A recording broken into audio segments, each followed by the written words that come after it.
Okay, I'm going to call this meeting to order at about 6:02 p.m. on November 9th. This is the regular monthly board meeting of the Alameda County Water District. And we'll ask the general manager just to take us through some housekeeping things quickly. Sure. Good evening, everybody. It's great to have a packed house this evening. My name is Ed Stevenson. On behalf of the Board of Directors, I serve as the district's general manager. Members of the public may participate in this board meeting either in person or remotely by using the Zoom app or by telephone. Any member of the public or in person who wishes to make comments may approach the speaker's podium at the appropriate time. For those participating remotely, note that the meeting agenda, staff reports, and presentation materials for this meeting are all available on the district's website at acwd.org. You may reference the instructions at the top of the agenda on how to participate using the controls in the Zoom app. Thank you again for everybody for attending. And Mr. President, that completes my housekeeping remarks. Thank you very much. And would the secretary please take the roll? Directors Gunther. Here. Akbari. Here. Huang. Here. Weed. Here. And Sethy. Here. And so we will do the salute to the flag. And Director Akbari, you just came back, so we'll ask you. I pledge allegiance to the flag of the United States of America, to the republic for which it stands, one nation, under God, indivisible, with liberty and justice. Thank you. So we're going to open public comments, and members of the public may address the board on any issues not listed on the agenda, which are within the purview of the Alameda County Water District. 5-minute limit is customary. However, I can adjust that as board president. And members of the public who wish to address the board on a scheduled agenda item will be given the opportunity to do so when that item comes up.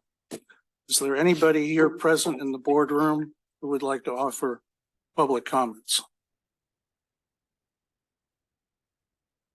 Is there anybody online?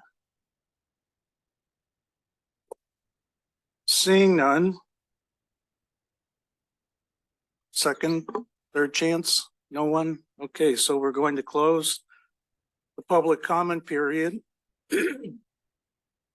And before we go into our regular scheduled agenda, we're going to have a special presentation by Irvington High School senior Fee Chanda, who's been working with me this past year since September last year on an internship in local governance and policy making.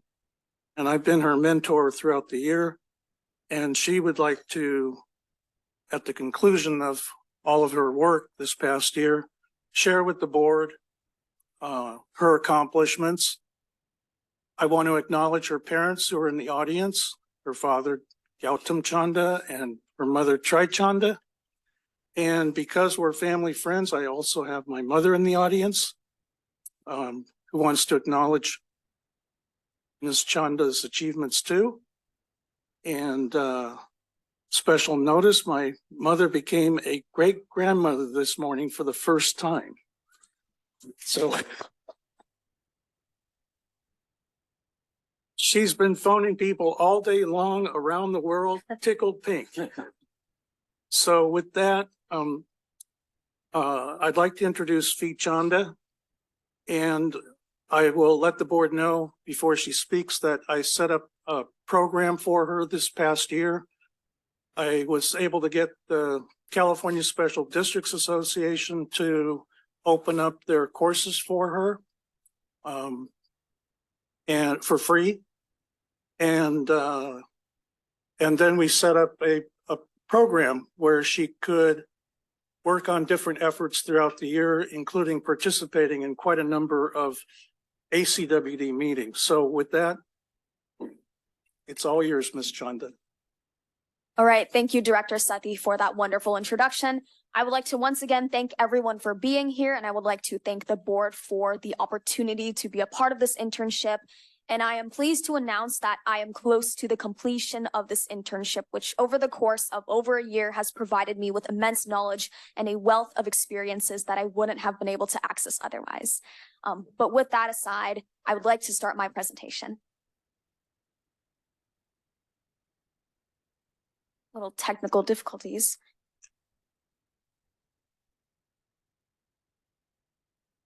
Sorry? I'll go ahead. Okay, I'll give you a thumbs up then. Okay. Just for a quick table of contents, I'm first going to talk about the general goals of my internship. Next, I'm going to go over a few of the California Special District Association courses I was given access to, such as the Brown Acts and Ethics AB. Third, I will go over different meetings I attended, including meetings through committees such as the LICA Committee, the Water Operations and Quality Committee, and many more, as well as board meetings. Next, I'll go over some public events I attended, such as the treatment tour of plant number 2, which if any of you have attended, you would know how great it was to see something hands-on. And second to last, I will go over my participation in the annual Water Clips video competition. And finally, I will talk about my efforts towards the California State Seal of Civic Engagement. So what did I actually do during the course of my internship? During my internship with ACWD, I had the privilege of working under Board President Paul Sethy to learn about local governance in special districts, policymaking, and the valuable role a water district plays in serving its communities. And as a result, I was given access to a wealth of opportunities, such as various CSDA courses, attending numerous board meetings and committee meetings, attending ACWD public events like I talked about earlier, the tour, competing in the Water Clips video contest, which is open to all of the public, by the way. And finally, once again, my efforts towards the California State Civic Seal of Engagement. During the course of my internship, I completed a total of 15 courses, which for time's sake, I'm not going to list every single one, but there were 3 main ones that I thought were standalone and really contributed to my knowledge of municipal and local government. The 3 being the Brown Act, Ethics AB 1234, and Form 700 were among 3 standout courses that magnificently increased my knowledge of local governance. The Brown Act gave me some interesting insight into the ethical conduct, conflicts of interest, and the responsibilities of those hosting public office. So if any of you are thinking of becoming board members in the future, you might want to familiarize yourselves with the Brown Act, since to my knowledge, you're not allowed to interact with social media posts, which is a problem with me. Next, Ethics AB 1234 massively increased my understanding of the significance of maintaining accountability and fostering public trust and making sure you uphold ethical judgment in the policymaking process. Finally, Form 700, legal requirements and discussing procedures and the importance of accurately and transparently reporting financial interests. So if any of you are hosting a party soon and you get a lot of gifts from people, make sure you fill out your Form 700. Next, I got to attend a lot of board meetings and committee meetings. But what did I learn in each specific committee and meeting?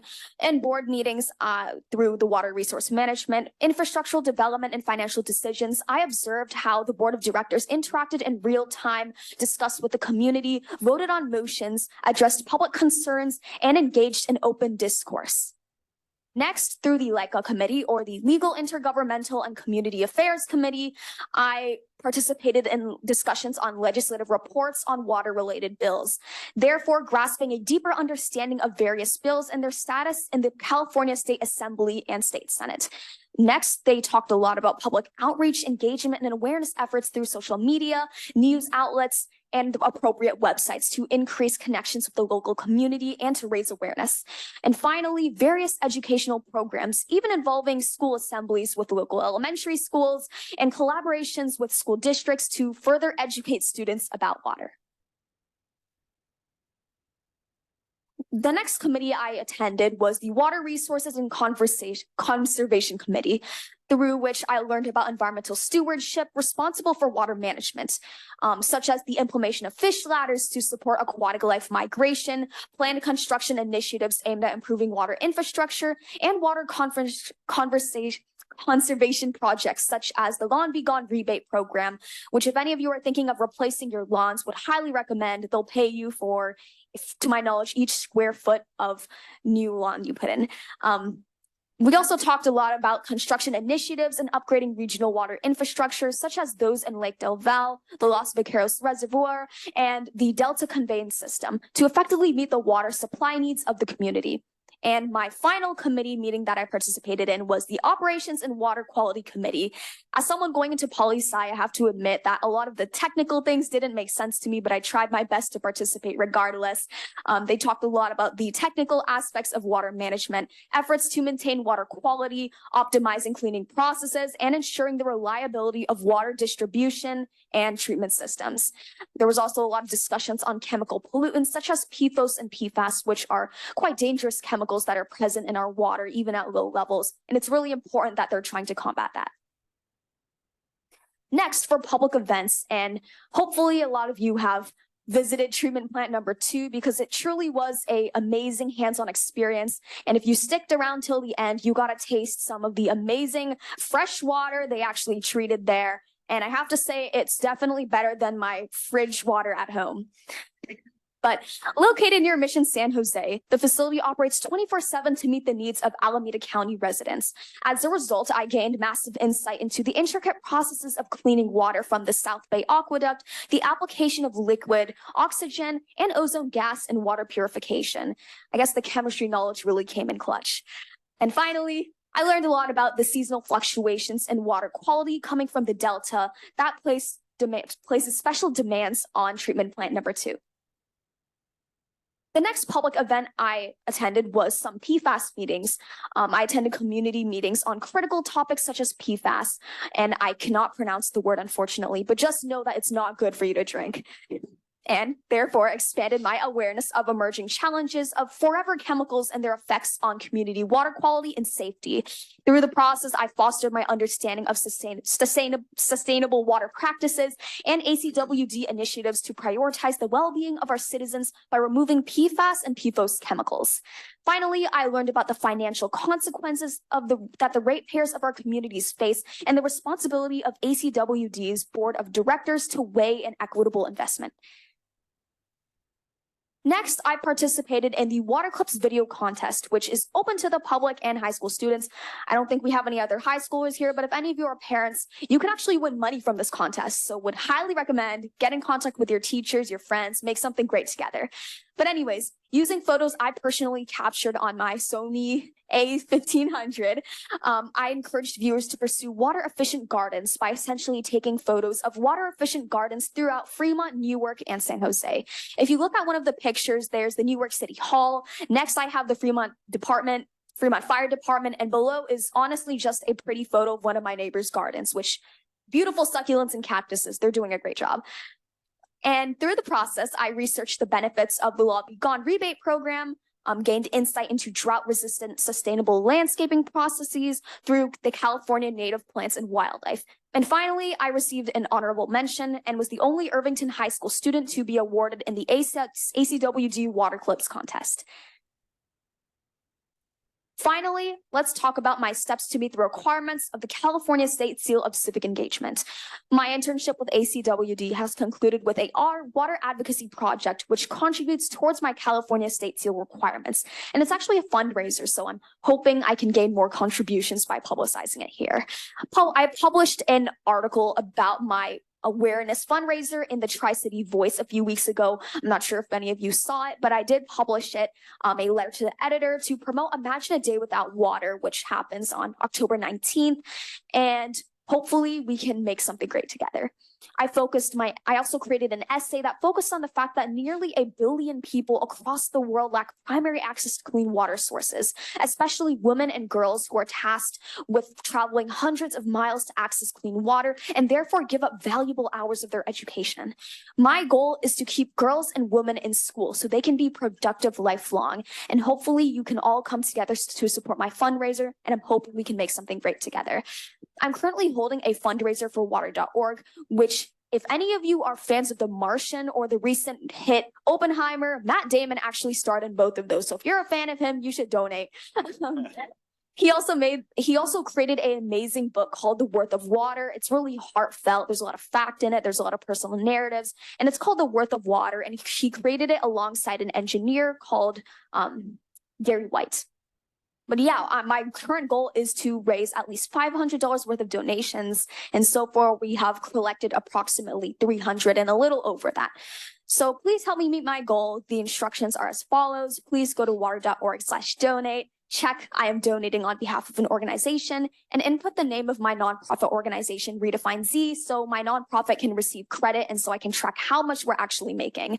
And finally, put that you would like to make the donation in honor of someone. Input our email address as stated on the board, and I would thank you a lot.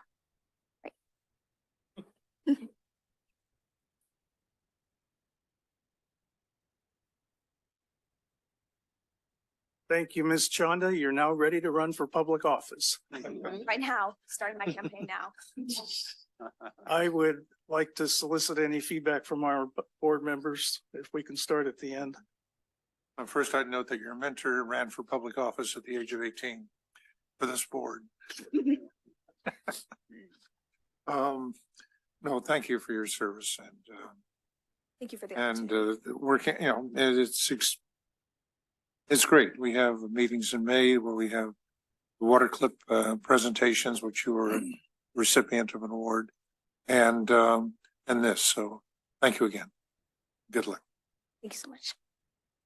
Sophie, great job. I had the pleasure of having you in 2 of the communities. Your attendance and your input, your thoughtful input at the community meeting is definitely greatly appreciated. Great presentation. And thank you for being so involved. And you're actually a really good spokesperson for this water district. And thank you for all the sales pitches. Really appreciate that. But your presentation is inspirational, and thank you for having such wonderful goals that I could totally relate to. Great job. And I know your project is going to be finished soon, but still come by and visit us. Let me quickly add to thank your parents too, because Yes. this is in many cases a family endeavor. Thank you. Yes. Yeah, I'll echo those comments. I think this is really fascinating. Your passion for public service and for water clearly shows. I'm curious if you had like a moment or an event that really stood out for you as being your favorite from the internship. Moment. Honestly, I'm gonna say the tour of plant number 2, since it was in person. I got to interact with the staff and I got to taste that crisp, pristine water, which I would like to drink that every day instead of my fridge water. I think our filter is broken, but it's clear you guys are doing a lot for the community, and it's because of you guys that we get such great, high quality water. Well, we do it so that we can serve our community members like yourself. So, I really do hope that you continue this passion. I hope at the end of this internship, I hope it's not the last time that we see you. And best of luck in your future endeavors. I heard you're a senior, so do you know where you're going to be going and what you're going to be studying next? So I'm going into political science, so hopefully I'll stick around, since honestly, working hands-on with a clearly political internship is beneficial to my major in the long run. Yeah. As of now, college applications aren't over. I finished my restrictive early action, but other than that, UC applications, privates, they're not done yet. Gotcha. Well, best of luck with all of that. And Hopefully I'm nearby. yeah, awesome. We'll see more of you then. Great job. And you crossed a couple of my committees. Thanks for the effort. Thanks for sticking through with us. Not an easy task sometimes. And the science and everything. Yeah. Not my strong suit. I'm a humanities major, but it's not my strong suit. You get better at it, trust me. And don't be afraid of it. You probably are going to be pretty darn good at it. I'm not a chemistry major. One of my fellow directors is, but I've got some background in it. So good job, and keep it up. It is a passion. I could see that. And, we're not going to be up here forever. So certainly feel free to run one of these years. You don't have to be too young to do this. you know, we would, you know, yeah, I could see the passion. Also city councils, other boards. There are other boards out here. I'm sure you know that. Yeah. And you already know how to fill a Forbes 700. So you're right there, you know, so good luck with that. Thank you.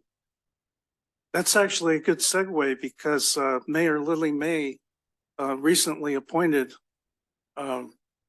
fee to the City of Fremont Youth Advisory Commission. And she's the only student from her high school that's appointed to that commission.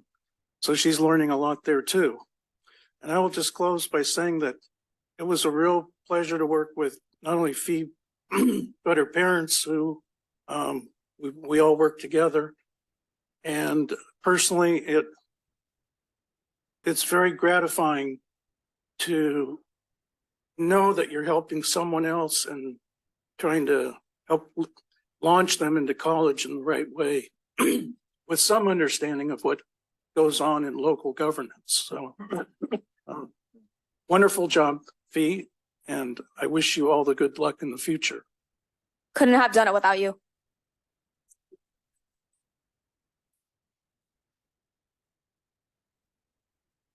Okay, we're going to take just a very quick break to take a couple of photos, if we can.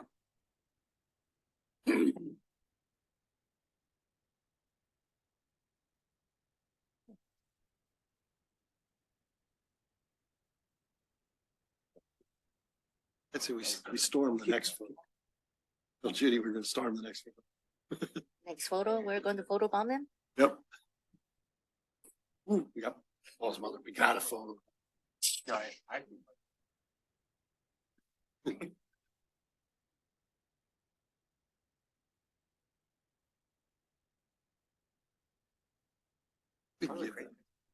Yeah, it is. She was a little bit minded. Yeah. Yeah. Yeah.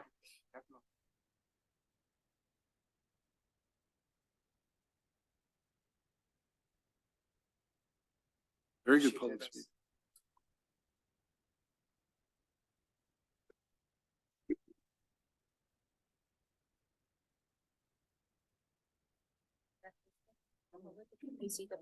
I see her sniffling as I point through. Oh, Allergies? yeah, I came back for 2 weeks and I tested negative twice, so. You ready to storm down? Yeah, get there. We could. Let's go. True, that's true. We're losing half the staff. 3 people are losing half the I staff. know. Great job, Fee. And congratulations, Mom and Dad.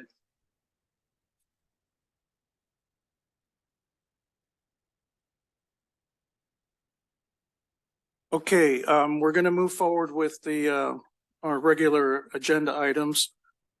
First up is our consent calendar. May I have a reference from the board here? I'll make the motion. You add items 5.1 and 5.2 to the consent calendar. I'll second. Pick the, Directors Gunther, Aye. Akbari, Aye. Huang, Aye. Weed, All right. and Sethy. aye. And who would like to recommend the consent calendar as amended? I'll go ahead and move the consent calendar as amended. I'll second. Directors Gunther, Aye. Akbari, Aye. Huang, Aye. Weed, All right. and Sethy. Aye. So, we're going to move on to a little bit of sadness here with some ceremonial items, with the retirement of 3 longtime employees. And if I recall correctly, it's 17 years, 23, and 30 years of employment at the district. And so you've not only worked individually as contributors, but you have each worked as a team. And so I'm going to turn this over to staff as we go through each one of these and then present a resolution on your retirements. Thank you, President Sethy. And I agree with you. You know, it is that time of year. And it is a sad but also sweet moment. And I was thinking about this the other day, thinking it's also what an awesome opportunity to showcase the caliber of people that have been serving our community for their career while they're here at ACWD. So we'll find the silver lining in the clouds and first introduce for item 5.3, which is a resolution honoring Lisa Linchenko upon her retirement from district service. And Lisa is one of those people that when our customers call into the district, there is a knowledgeable, competent, but really friendly voice on the other end of the phone. And Lisa is known as having one of those very friendly voices on the phone and in the hallway too. Oh, by the way, hi, Lisa. Sorry, that's kind of an inside thing. So, for this item, I will turn it over to our Director of Finance and Administration, Mr. Wunderlich.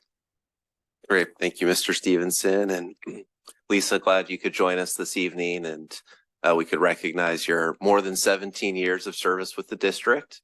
And her last day in the office is next Friday, so coming up real quick. And so Lisa officially began her career in customer service with the district back in January of 2006, excuse me, and was promoted to the journey level customer account rep 2 in 2008. And with the priority on customer service, whether over the phone or assisting customers at the front counter, as Mr. Stevenson said, she's often referred to as one of the friendliest voices in customer service. And I know the team really appreciates her patience and teamwork and friendliness. And she's also worked really hard over these 17 years to really get to know the district and our customers and, you know, kind of know everything there is to know about running our customer service operation to really help our customers as best as she could. And so, as I said, she's retiring with over 17 years of dedicated service. And I know we're really going to miss her in the department and throughout the district. And so the recommendation is by motion to adopt a resolution honoring Lisa and expressing appreciation for over 17 years of dedicated service to the district. Thank you, Mr. Wunderlich. And before we get comments from Lisa, are there any board members who would like to speak? I want to thank you for your service and assistance and the challenge of getting onto our website and for bill payment has always been personal to me, and I want to thank your staff and yourself for those helps. Thank you. Well, Lisa, thank you for your service. You are in a position where you tend to see the angrier side of our customers, for lack of a better word, is patience, your calmness, and your ability to be friendly and diffuse the situation and still provide the service. Thank you. That is very important part of how our customers perceive this water district. So we really, really appreciate the fact that you represent us so well. Thank you, and thank you to your family. Have a great time in your retirement, but don't forget us. Lisa, I'll echo similar sentiments. 17 years is such a long time, and hopefully you've enjoyed your time here with the district. You're kind of like our first line of defense with our customers. And, you know, we heard it mentioned several times that you have a very friendly voice on the phone. I think that says a lot about you and about the organization that we're trying to lead here. And so I just appreciate your service in trying to give the best service that we can to our customers. And hopefully you'll enjoy your retirement as well. And hopefully you won't forget us here. Thank you so much for your time here. You know, customer service folks, you're the front line, the voice of the district, the other end of the phone. You know, that's vital to us. And I think it's shown across when you talk to people about the district, what you've done, what others have done. It's been great. Thank you so much. Enjoy your retirement. We hate to see you go, but you know what? I always like to see people go retiring, be happy. You deserve it. Lisa, you know, Sometimes I come in through the front door and I like to chat with people in customer service, and I always like to learn what's going on. And I have to say, you're one of the most positive, enthusiastic people I've ever encountered in the district. And you are the voice of the district in many ways. So please understand, we all appreciate everything you've put into your job over the 17 years that you've been here. And we wish you really the best of success in whatever you want to do moving forward. And I hope you come visit, you know, on the occasion we have our socials and things like that. So thank you. She promised she would do that. So just for the record, that is now a commitment. Lisa, would you like to come up and make any comments before we present you with a resolution?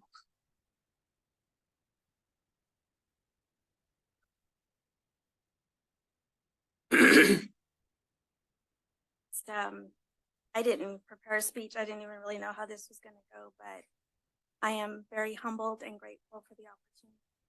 Actually closer to 18 years. I am like 11 days shy of 18 years, but apparently I can't say that on the clock. So I really, you know, I've been in customer service this whole time. I did try to move around, but at the end of the day, my purpose was the customer service. And while it could be a thankless job, the opportunity that I had to meet customers along the way who made the job enjoyable. And we have come a long way in the processes that we've endured over the years and the applications that we use. And it is been challenging, but been rewarding as well. And again, I'm just grateful for the opportunities. That's a long time. And what comes next is maybe you'll hire me because I'm becoming an entrepreneur along with my husband. Just didn't retire from here, but he put 10 years in here as well. So I do hope to come back and see faces. And just thank you all of you, because I've had some great years here and I've met some great people. And you know, I was a part of the EA, so if some of you remember me as the president for the EA, so my face has been out there, and I appreciate, you know, just even the little people too. But I'm looking forward to what comes next in the next chapter for me and my family. Thank you.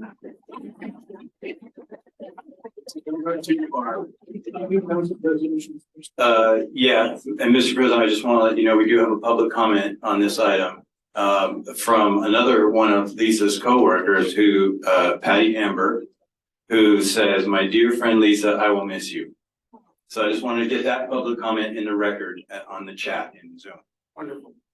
So I'm actually going to move for passing this resolution, honoring you. And I would ask for a second here. I'll second.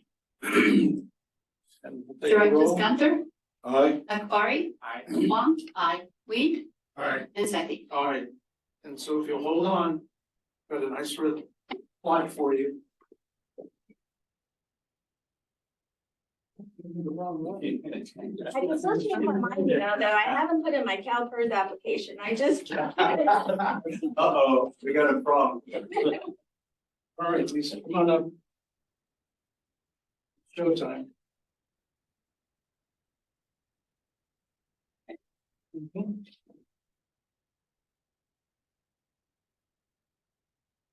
Oh, sorry, Jack.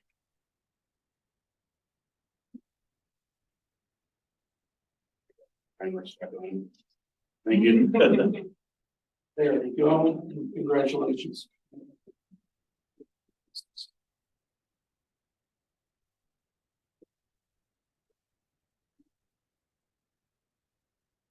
Come down to the bottom. Okay.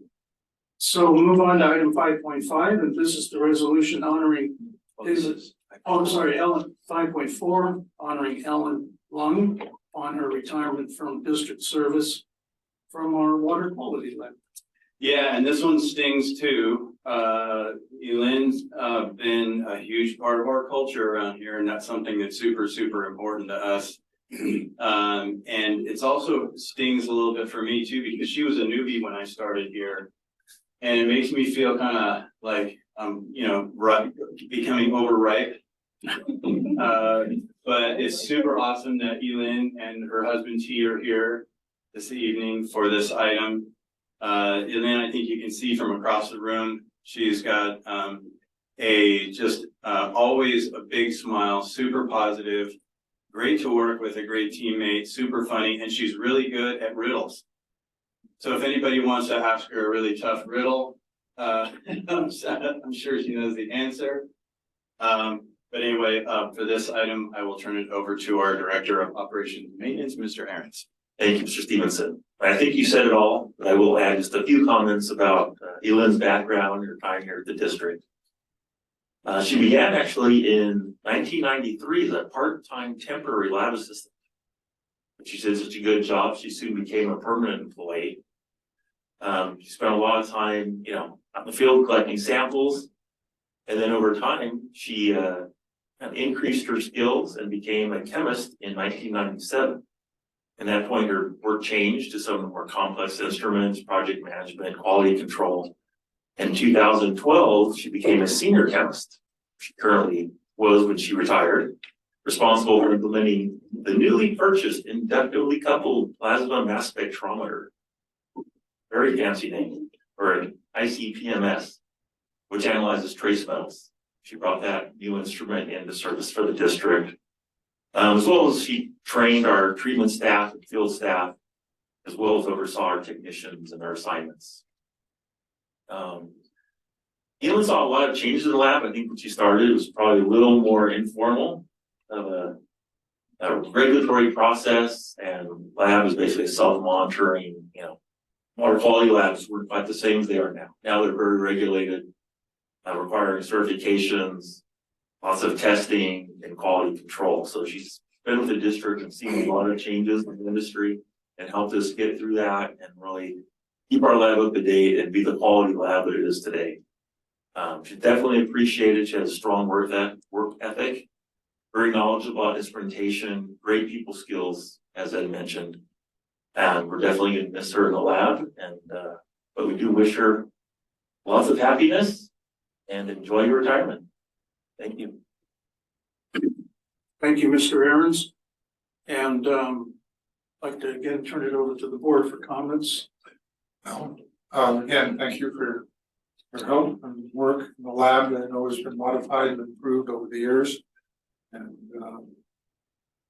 that only gives the result of a competent staff. So thank you.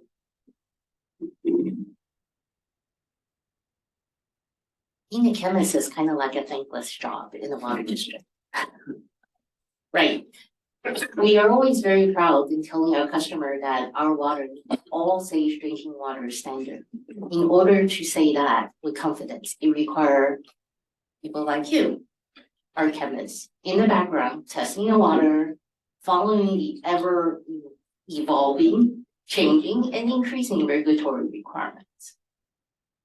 Thank you for all your work throughout the years, shepherding ACWD through that complicated and perhaps burdensome regulatory environment and all the testing requirements.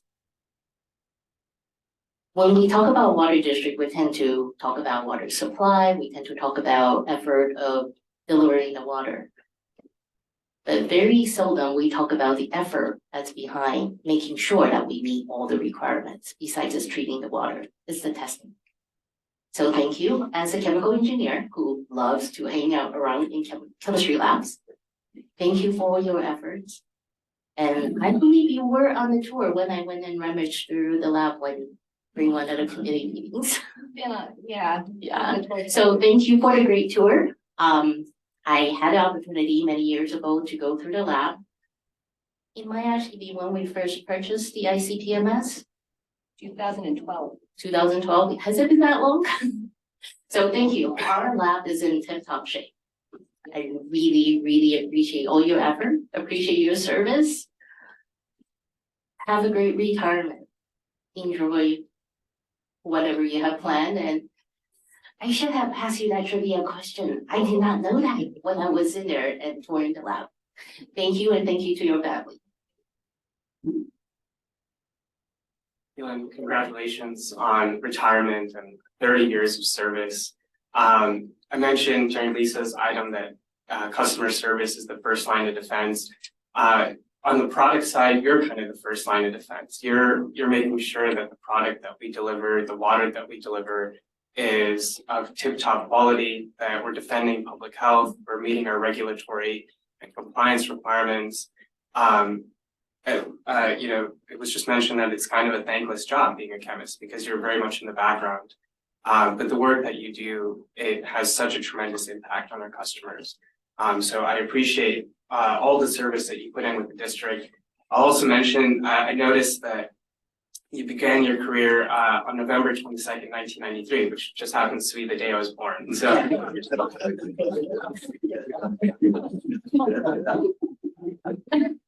anyways, congratulations.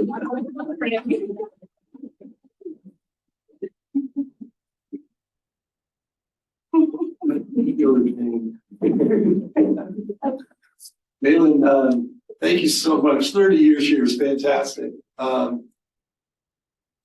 It's what was it? So 93.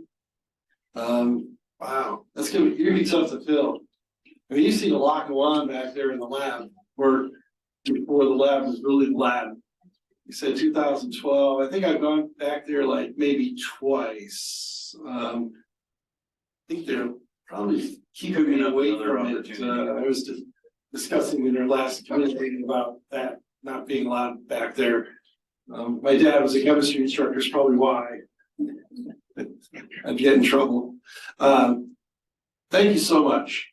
And as I've told others, enjoy your retirement. I hate to see you go. I hate to see all you guys going. And I'm like, look at who's left. That office is open now, all the lights are on, nobody's home. Congratulations. Enjoy your retirement. You absolutely deserve it. And whatever your plans are, travel's fun, recommend it, probably already do it. Good luck. Good luck in your future. Won't be able to maybe plan on playing with that fancy microscope after you retire at all? No. I'll blame you. Have a good retirement. Thank you so much. Thank you.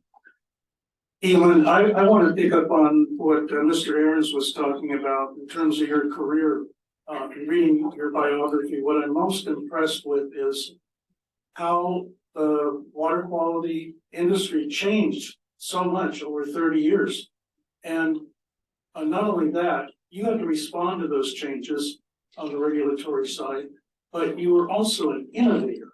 You actually developed procedures and policies that would help the water district well into the future. And if I can share a little history, because my dad worked here at the district for many years, John Marchand, the current mayor of Livermore, retired as the water quality manager, I think about a dozen years ago. And I remember riding my bike to the old water district headquarters, and the water quality lab was in an old farmhouse behind the district headquarters. And he would help me with certain things I needed for my chemistry set back home. But I can recall those days, and really we've come from something very primitive to a very nuanced and specialized sector of the water industry. And so you're one of the champions in the history of this district, especially with the innovations that you brought to the forefront and all of the teaching that you offered to your fellow colleagues and everything. So thank you so much. I wish you well in the future.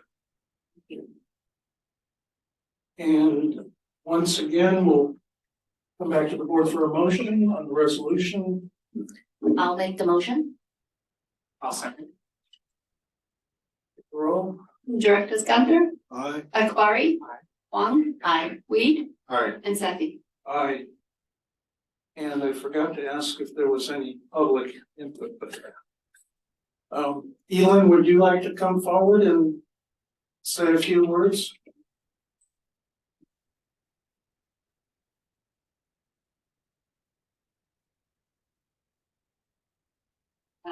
First, I think Gina should put a timer on me. Full diarrhea.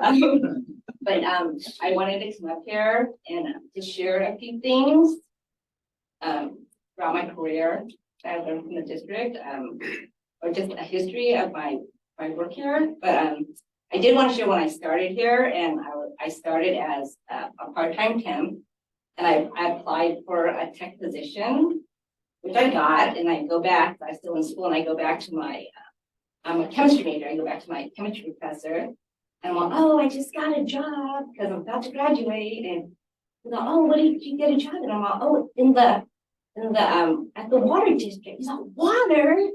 That's the lowest form of chemistry, right? I can't tell you I didn't know any better. I understand what it means now, because when people come through our lab, they tell us like, wow, the lab is so clean.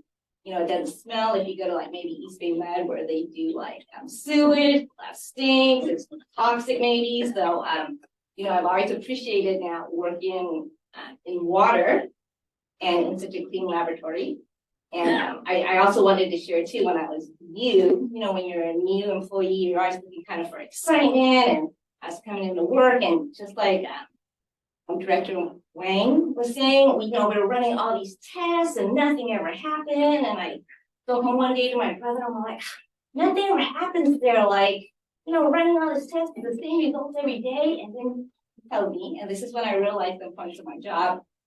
This is probably like maybe a couple months in. He's like, Elin, you are responsible for the safe drinking water of 300,000 people. And I was thinking, you know what, he's right. They, you know, because the treatment plant treats the water, and, you know, they check before it leaves the plant. But what the lab does is they check it when it's already in the distribution system. So if anything's happened out there, you know, we're collecting the samples and we're running those tests. And that's when I realized, wow, hey, you know, it's kind of important back there. And, you know, every new person that comes into the lab, I really try to remind them, hey, it's a monotonous job, doing the same thing year over year.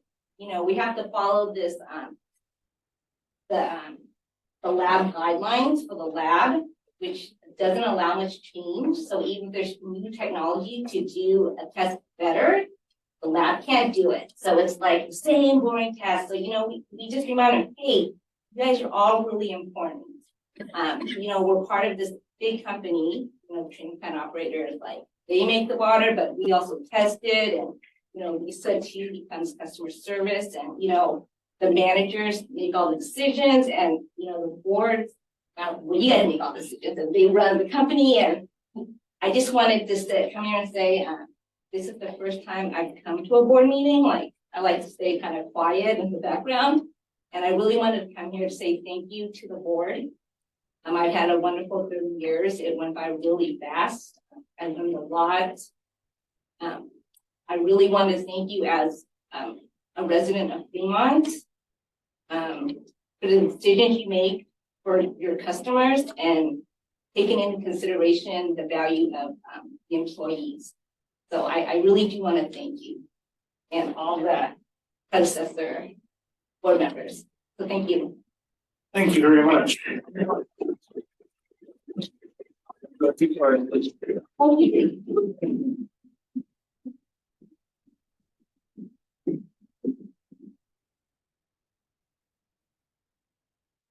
I don't think I've ever done 3 in one meeting before.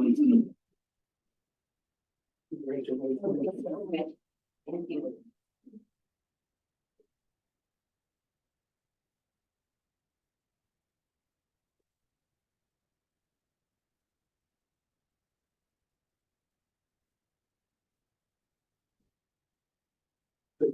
What? Oh, thank you. Thank you so much.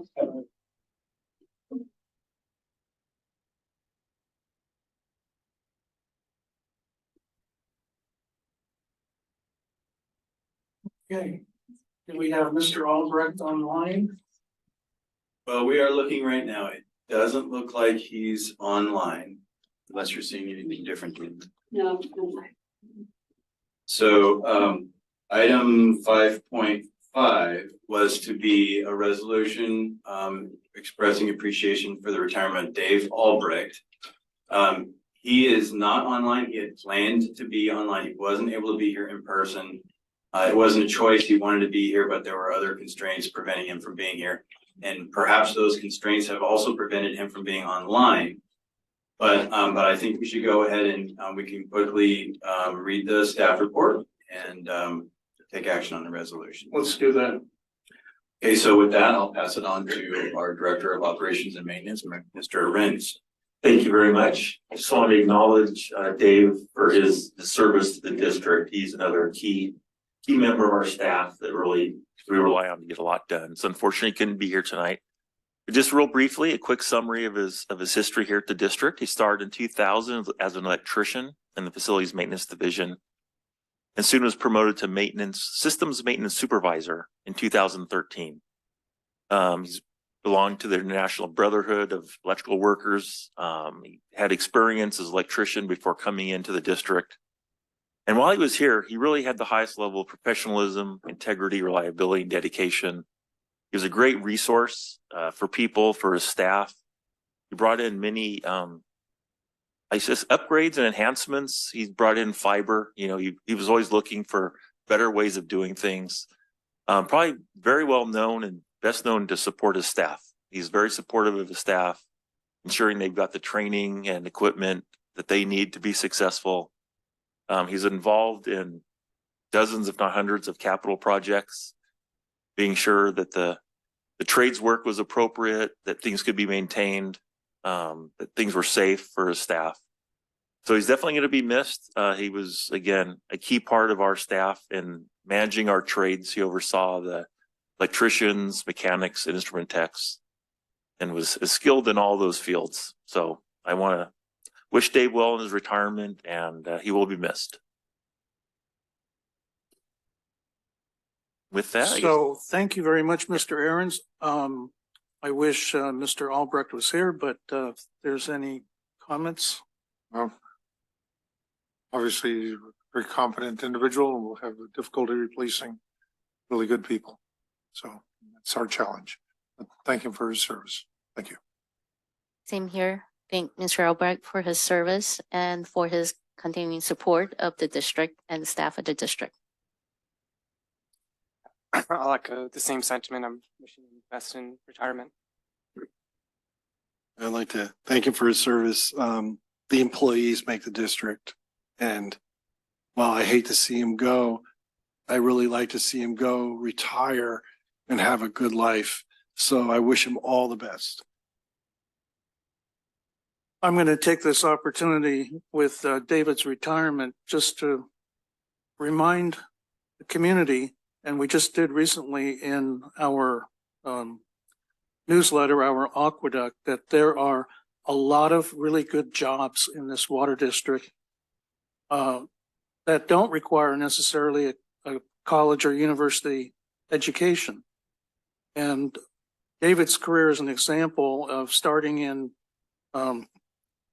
the International Brotherhood of Electrical Workers and progressively moving himself up in his own trade.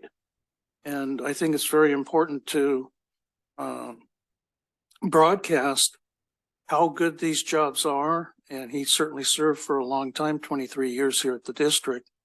And so I wish him and his family well. And if you're out there listening, try to apply for a similar type job here. Okay, with that, I'll move this resolution forward. And I ask for a second. I'll second. Directors Gunther, Aye. Akbari, Aye. Huang, Aye. Weed, Aye. and Sethy. Aye.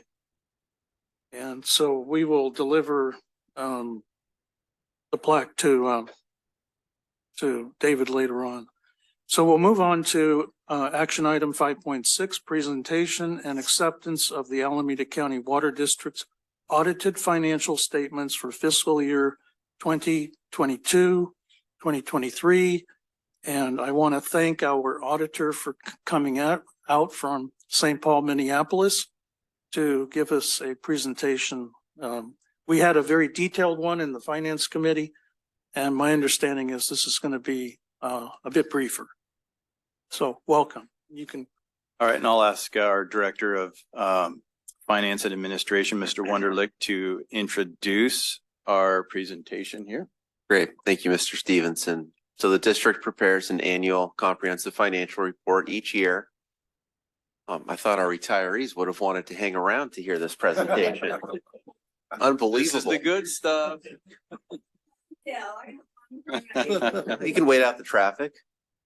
Well, we prepare our annual financial report each year, and there's a lot of information in that report. We have an overview of the district, recent accomplishments, management's analysis of the financial statements, then the financial statements themselves, which are accompanied by increasingly lengthier notes each year. And then we have some statistical and historical information about the district. Baker Tilly is our district auditor, and they recently completed the audit of the financial statements and issued an unmodified opinion, which is the strongest opinion that you can receive. The entire annual comprehensive financial report and related reports prepared by the auditor are included in this evening's board packet, so they're fully available to the public within the board packet. The auditor presented the results to the Finance and Administration Committee October 17th. This was referenced.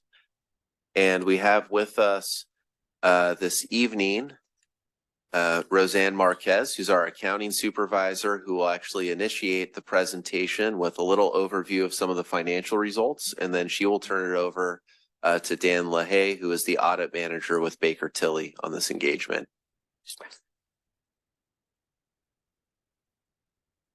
Thank you, Mr. Wunderlich. Good evening, directors, members of the public, and staff. It's a pleasure to be here to present the ACFR and the audit results for the fiscal year ending June 30, 2023. We'll start off the presentation by giving a brief overview of the financial results. Then I will hand it off to Mr. LaHaye, who will provide more discussion regarding the audit. Starting with the statement of net position, this statement presents the district's assets, liabilities, deferred outflows and inflows of resources, the net position at June 30th, 2023 and 2022. The statement is shown in condensed format and allows us to see a comparison of the two fiscal years. I will go over a few of the significant fluctuations. First off, the non-current assets, which mainly comprise of completed capital projects and projects under construction, increased by $39 million. This increase is a result of more expenses during the year for capital projects, such as the Advanced Metering Infrastructure Project, Kurtner Road Booster Station Upgrade, and the Avalon Tank Hillside Slope Erosion Project. There are also large increases in the deferred outflows of resources and non-current liabilities, as well as a corresponding decrease in the deferred inflows of resources.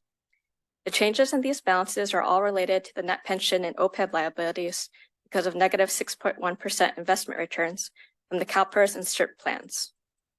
The adjustments to the pension OPEB liabilities and related deferred items are done each year as required by GASB statements number 68 and 65.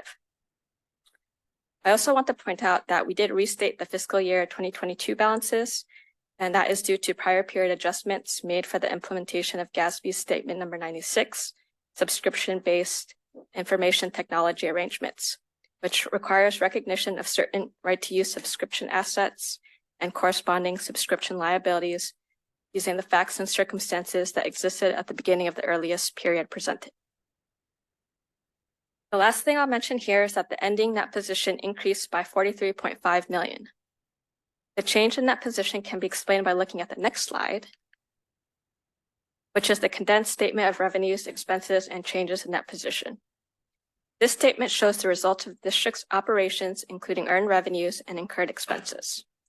For the fiscal years 2023 and 2022, water sales makes up about 90% of the operating revenues and has stayed relatively consistent with last year.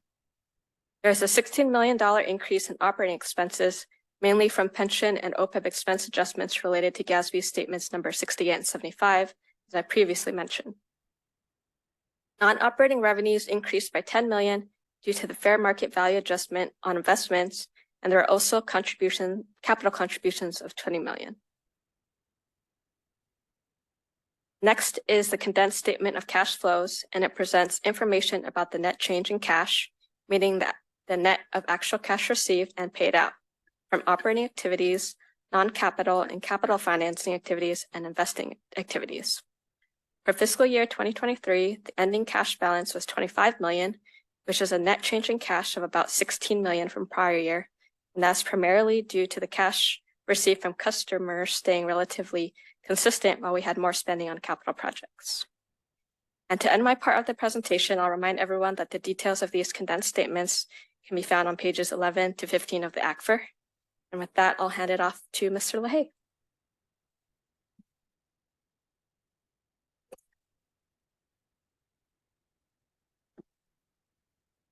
Thank you, and thank you to the directors for allowing us to present tonight.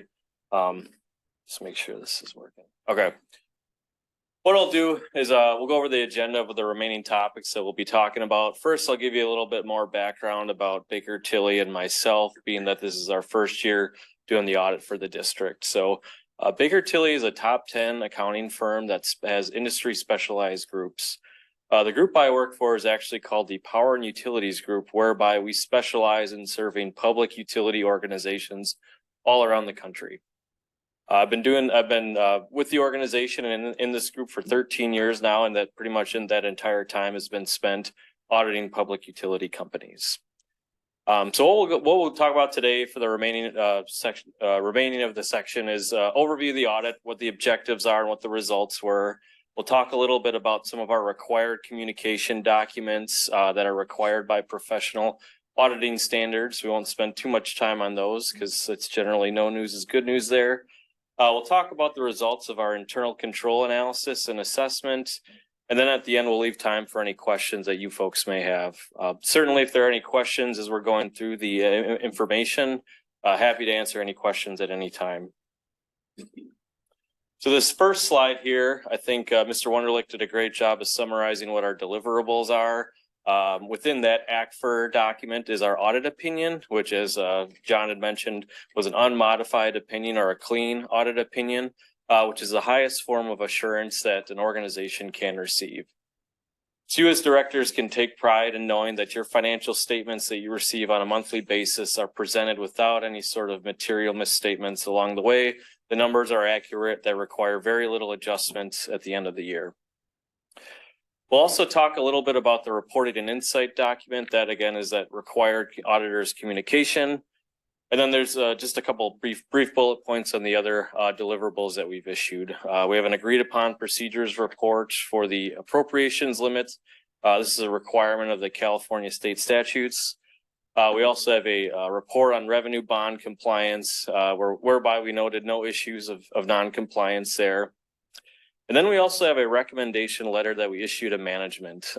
Like I said, we do a lot of audits for a lot of different utilities.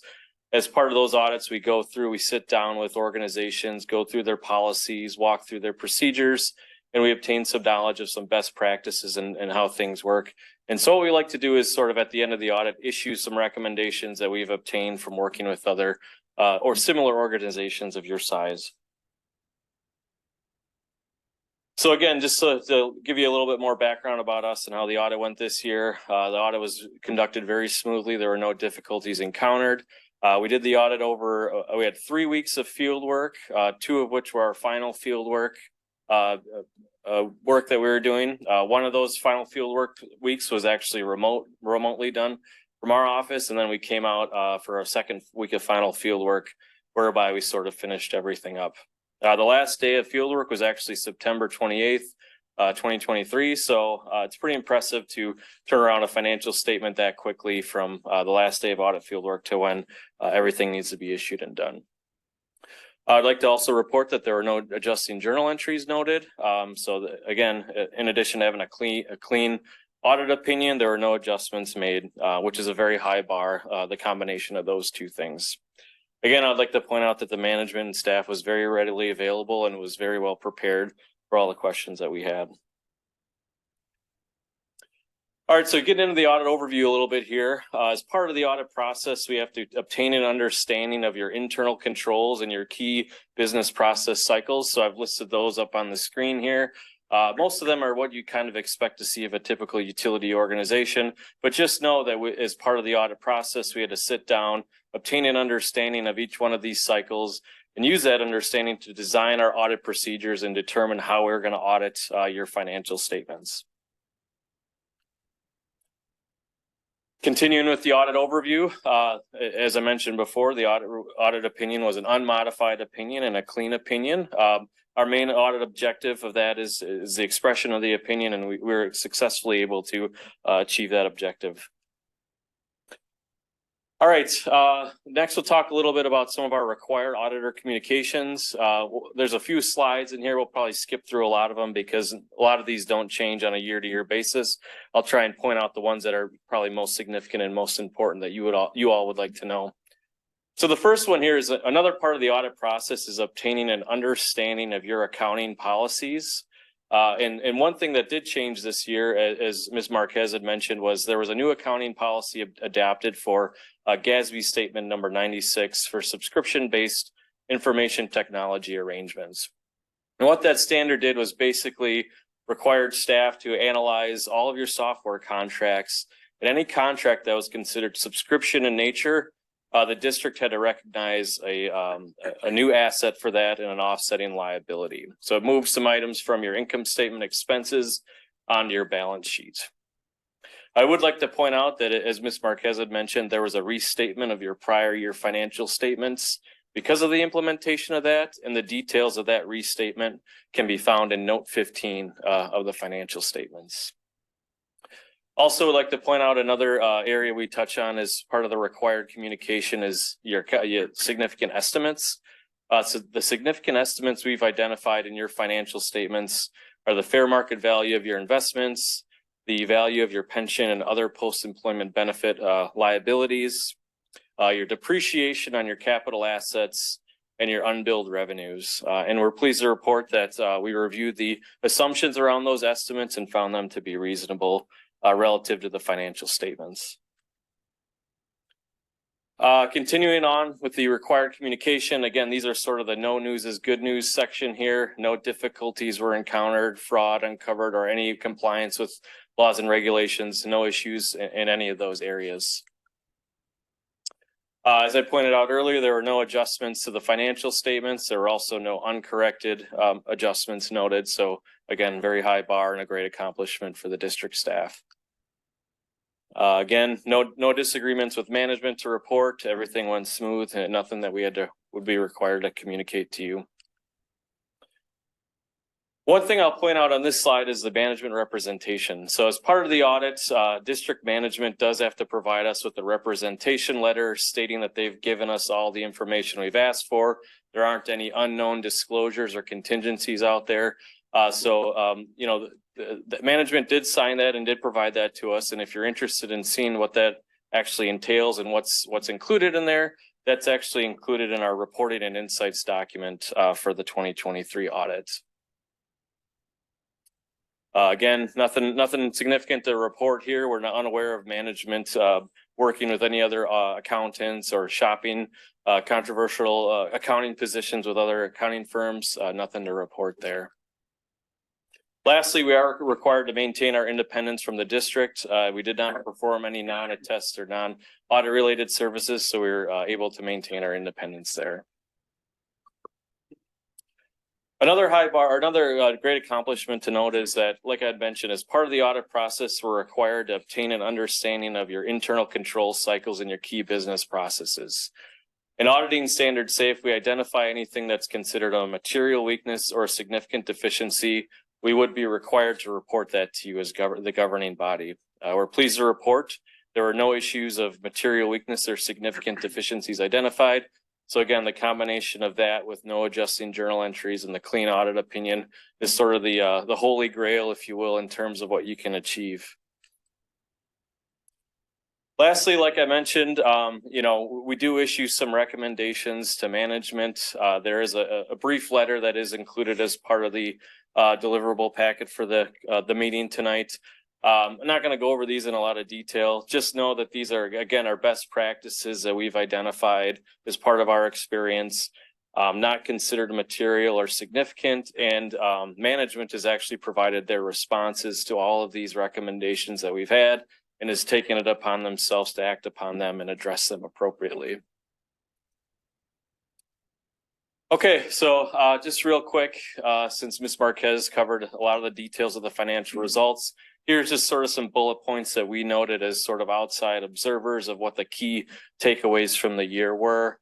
You saw a positive increase in net position. The main thing with that is that it was driven by another year of positive operating cash flow, which is one of the most important numbers that you can you need to look at as far as the utility financial statements go.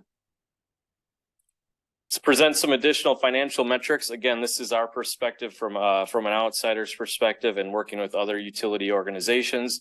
The first graph we have here is called the net position versus net plant calculation, or in simpler terms, a debt to equity ratio. This basically shows you what percentage of your capital assets within the district are financed with debt versus what's financed with earnings. So the big green graph that we're seeing there, that is the percentage of your capital assets that are financed with earnings. And so they're not financed with debt. So that's a good thing to see that big of a chunk relative to the debt section. Sort of the minimum percentage you'd want to shoot for is sort of a 50-50 split. You can see here the districts maintained a very healthy metric here and having 85 to 86% of their assets financed through earnings and through lack of borrowing for the district. Another key metric that we'd like to mention here is your unrestricted funds on hand or your days cash outstanding. This measures how much liquid cash you have available to be used for operating purposes, or if there were any sort of emergency or any situation arose. This is a very, very key metric that is looked at by outside parties such as rating agencies, financial institutions, those types of things. So what I've done here is just sort of shown what maybe a minimum recommendation amount would be, which we have designated at 150 days or about 5 months of cash on hand. You can see the last 3 years, the district has well exceeded that. I think that's about 1.5 years worth of cash on hand and available. And so again, that's a very, very healthy number and would be looked at favorably by rating agencies and outside parties. The last metric we'll cover here today is the debt coverage calculation. This measures the district's ability to pay their current obligations while also making their debt service payments. The district is required to maintain 125% debt coverage factor, which is the red piece of the graph there. You can see the district has well exceeded that the last 3 years, ranging anywhere from 500 times to 800 times versus the 125% that is required. So again, a very healthy financial metric that would be looked at favorably by outside parties. And lastly, I would just like to publicly acknowledge and thank the district staff for all their hard work and dedication as part of the audits.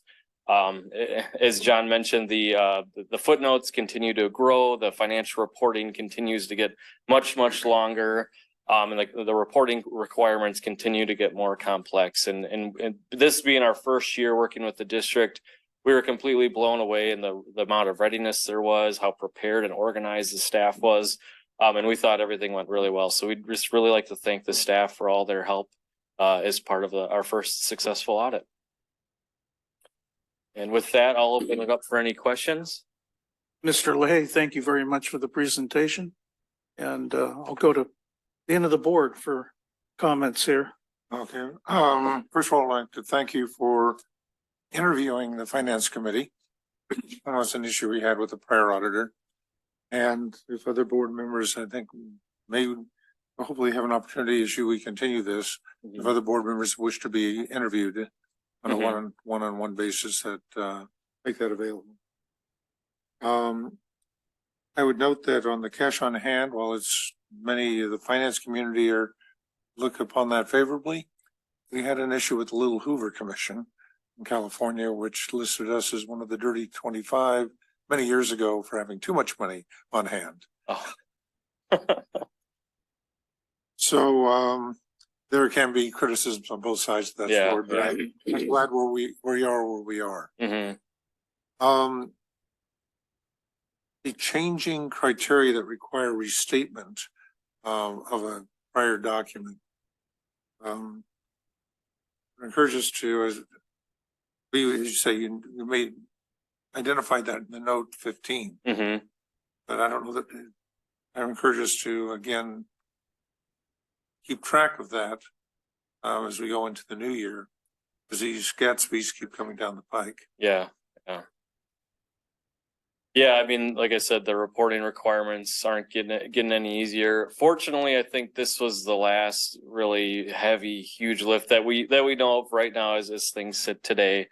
Certainly there are more professional standards in the works, and I would imagine in the next 3 to 5 years there will be, a lot more complex standards that come out. I think this was a pretty challenging 2 years for all governmental agencies, dealing with GASB 87 for lease implementation, again, which required governments to go through all of their contracts, analyze them, record them potentially. And this was very similar to that, in that it required combing through of a lot of contracts that might be pretty old, or, they've just been around for a while. So tracking them down, locating them, there's a lot of sort of administrative work that goes into keeping up on these standards and actually implementing them, analyzing them. And So there are a number of companies in Silicon Valley that have done very well with the subscription services over the year. Yes, and yep. And that's why the standard was implemented, because the industry is changing to such where there are more subscription-based models of payment, in the current environment. Well, thank you for serving your report. I'm just glad to hear that we got yet another clean audit. So Mhm. thank you. And thank you to staff for being so well prepared. Yeah, I mean, the main thing that I look for in an audit is a clean audit. And getting another clean audit, I think is a testament to staff, and really appreciate Baker Tilly taking a real deep look and combing through all of our finances to make sure we're in order. Yeah, thank you for doing the deep audit. It's appreciated. We're blessed, good staff. Yeah. That's also very appreciated. But we do appreciate the look and the check. But thank you to the staff. Thank you so much, John, and your group. I first want to compliment the finance staff here. They recently won another top award for the industry. Do you want to explain that quickly, Mr. Wunderlich? Having trouble remembering which one are we talking The about. one, the one Yeah, that so we got that's right. the 20th year in a row. Yeah, so I think we're somewhere 23, 24 years in a row in recognition from the Government Finance Officers Association for our annual comprehensive financial report. And there are a number of requirements in terms of transparency and quality of the report to earn that each year. So, I mean, that many years in a row is really impressive. And of course, the hard work for all of this happens primarily with Roseanne and her team within the accounting division. But this is also a district-wide effort. So I'd like to also recognize my colleagues up here, because if their staff are not following our procedures and policies day in, day out, when we're buying things, when we're tracking things, even things as simple as filling out timesheets and having proper approvals, then, when Mr. LaHaye comes in and looks at what we're doing, then he's not going to be satisfied, right? So it's really a reflection of the whole district. Right, and I just want to acknowledge that and share on behalf of our full board, all the hard work and diligence that goes into the background with many people that we don't see, on an everyday basis, but they're all working really hard. And I think the audit reflects that. You heard this in our committee meeting. I not only consider a clean audit a good thing. But the first thing I look for in the audit are the recommendations to management. And that to me is the test of a really good audit. Did the auditor actually find anything that could help us improve our systems? And you were very good at uncovering some things that we were unaware of. As a first-time auditor here for the district, I liked having you catch those things that the prior auditor didn't. And this is all in an effort to make the district better, improve what we're doing. I want to make a comment on not only GASB 96, but forthcoming GASB rules, which are riling Silicon Valley right now, especially GASB 96 with all the software subscriptions, because it's not only affecting how we record things here at the district, but it's impacting the software vendors who were used to treating, capitalizing things in a different way than is now going to be the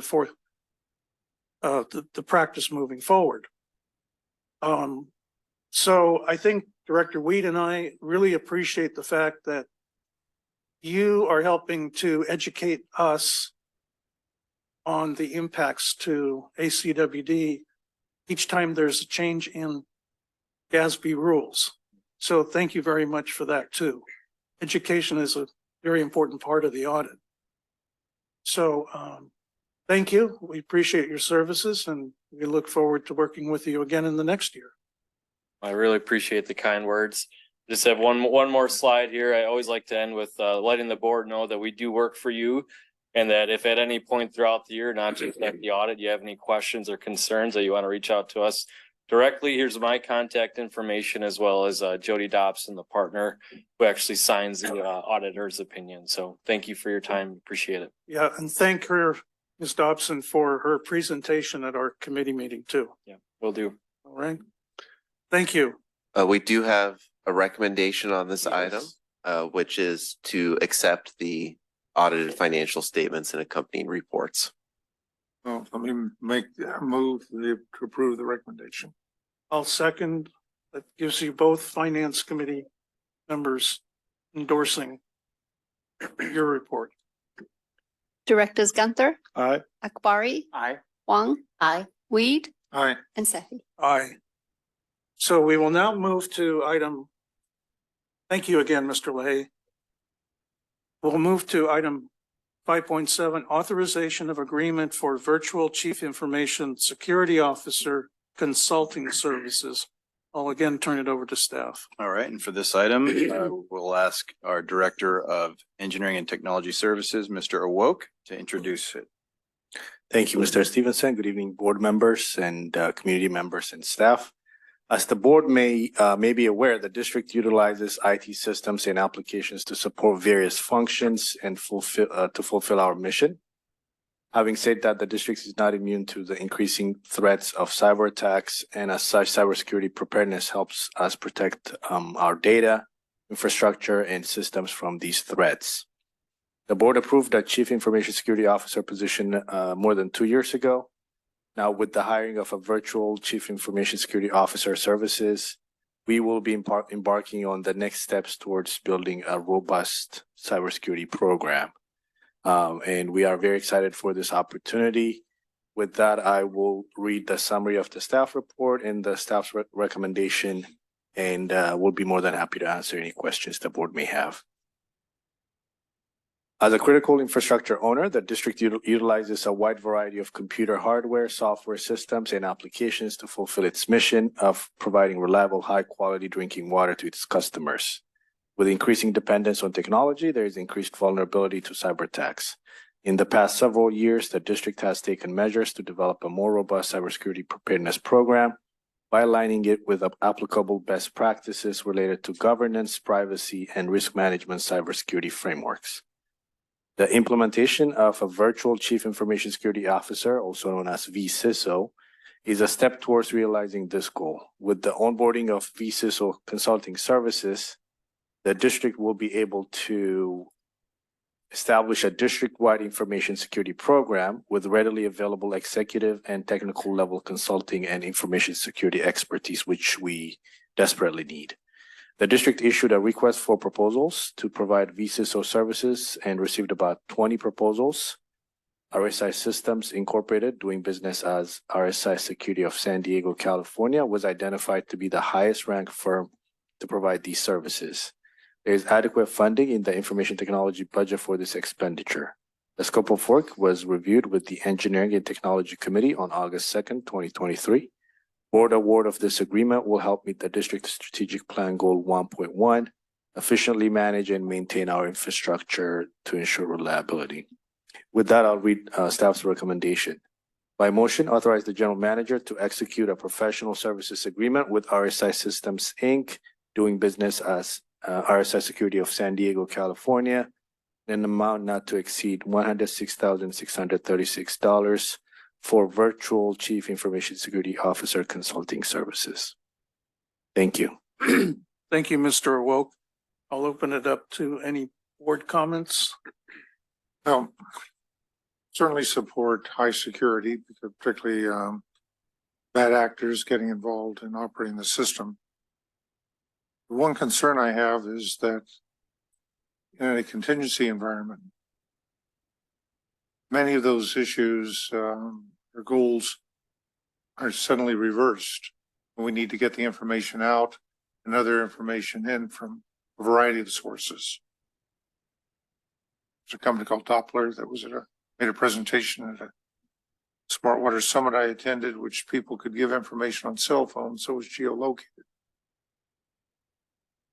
So the consultant is coming in to look at our systems, but hopefully we keep in mind that we do need to basically, in an emergency, I believe, turn everything that's in the EOC open to the public so they can understand and know what we're doing, when we're going to do it, and that we've recognized that there's a problem in their home or neighborhood. Thank you. Certainly. Incident response planning and reviewing our current practices and providing best practices that we should be considering is going to be part of the services they will provide. But that's a good point. Nothing from me. I have shared my comments in committee, so I'll be supporting the motion tonight. I'll be supporting it tonight. Nice to see it moving forward. I support the recommendation as well from staff, but let me make a comment here. I think that we're an agency that actually interfaces with our customers directly on their billing. And with the implementation of AMI, we're also collecting a lot of customer data. And so I think that it's incumbent upon the district to assure our customers about the investments that we are making in securing our IT systems, our SCADA systems, our data collections the databases that we have, where we have customers' personal information, credit card information, other, data that no one wants to reveal about themselves. And we saw what recently happened up in Oakland and a few other cities. And the biggest tragedy that can occur is when somebody does ransomware and gets a hold of all this data, and the agency, has a black eye in front of all of its customers. And so I think from a PR standpoint, a public education standpoint, rather, it's important when we make these investments that we inform our customers what we're doing to make sure that any information that they share is protected in the best way that we can. Because we're unusual as a government agency in that respect, that we're collecting so much personal data on people. So I will approve of the staff recommendation. And I ask if there's a board member who would like to make the motion formally. I'll make the motion to adopt staff recommendation. I'll second. Directors Gunther, Aye. Akbari, Aye. Huang, Aye. Weed, Aye. and Sethy. Aye. Thank you. Thank you, Mr. Awoke. You have some more money to play around with now. Okay, so we'll move on to agenda item 6, which is reports. Does anyone have any comments here on reports? I don't see any public wishes to make any comments. How about operational reports? Nothing, okay. So we move on to item 6.3, which is a staff presentation. And again, we welcome a guest here this evening. And I'll turn it over to Mr. Wunderlich. All right, well, thank you. We have Mr. Carlos Oblitas with us here this evening from Chandler Asset Management, our investment portfolio manager. And yeah, would you? And I know he came to committee back in September and gave a more detailed presentation on investment portfolio returns for the prior fiscal year. And so he's now here to provide his annual report to the board. So I'll turn it over to you, Mr. Oblitas. Good evening, directors and staff. I feel like I've cleared the room. I'll be brief, I promise. The news are good. The investments continue to generate higher interest income. They did so for the last fiscal year. So far since the last fiscal year, they continue to do so. There is a dynamic, as you're aware, as we've presented before, that when rates rise, the value of your investments falls. So you'll see that blended into the returns. But for overall, when you think about it from a budgetary perspective, interest income is definitely adding to the bottom line. I want to remind everybody that the investments that the district holds are subject to California government code, which means that they have to meet specific goals of safety, followed by liquidity, and then followed by return. So some of the highlights for the year, of course, is we did continue to expand a strategy for longer use district funds, working with Mr. Wunderlich's staff, Mr. Wunderlich himself. We identified a portion of the investments that had the ability to have a longer duration for long-term investment to seek long-term higher return. It's a way for the district to diversify its approach in its investments. As you're aware, in the bond markets, the longer you go over long-term periods, the more you earn.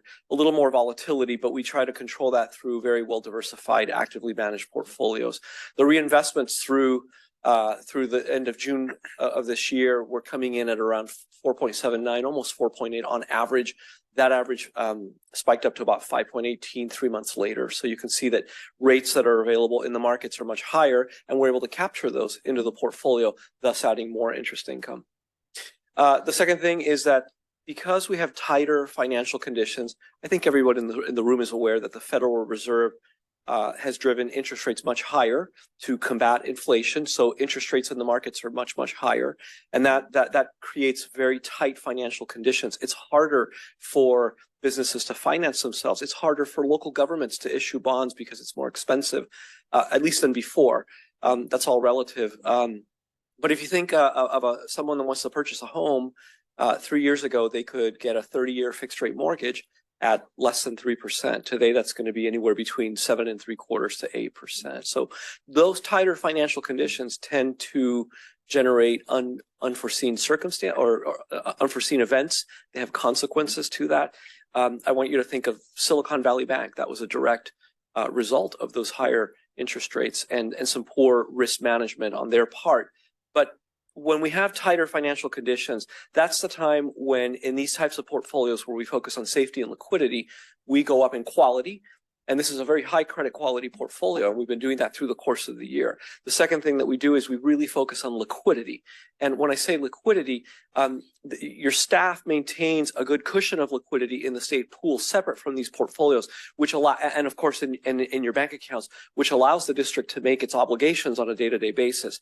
But I also say, when I say liquidity, I also mean purchasing investments in the portfolio that have readily available, strong secondary markets, so that if in an emergency, if the district needed its money out of those investments, we have places to sell them at value.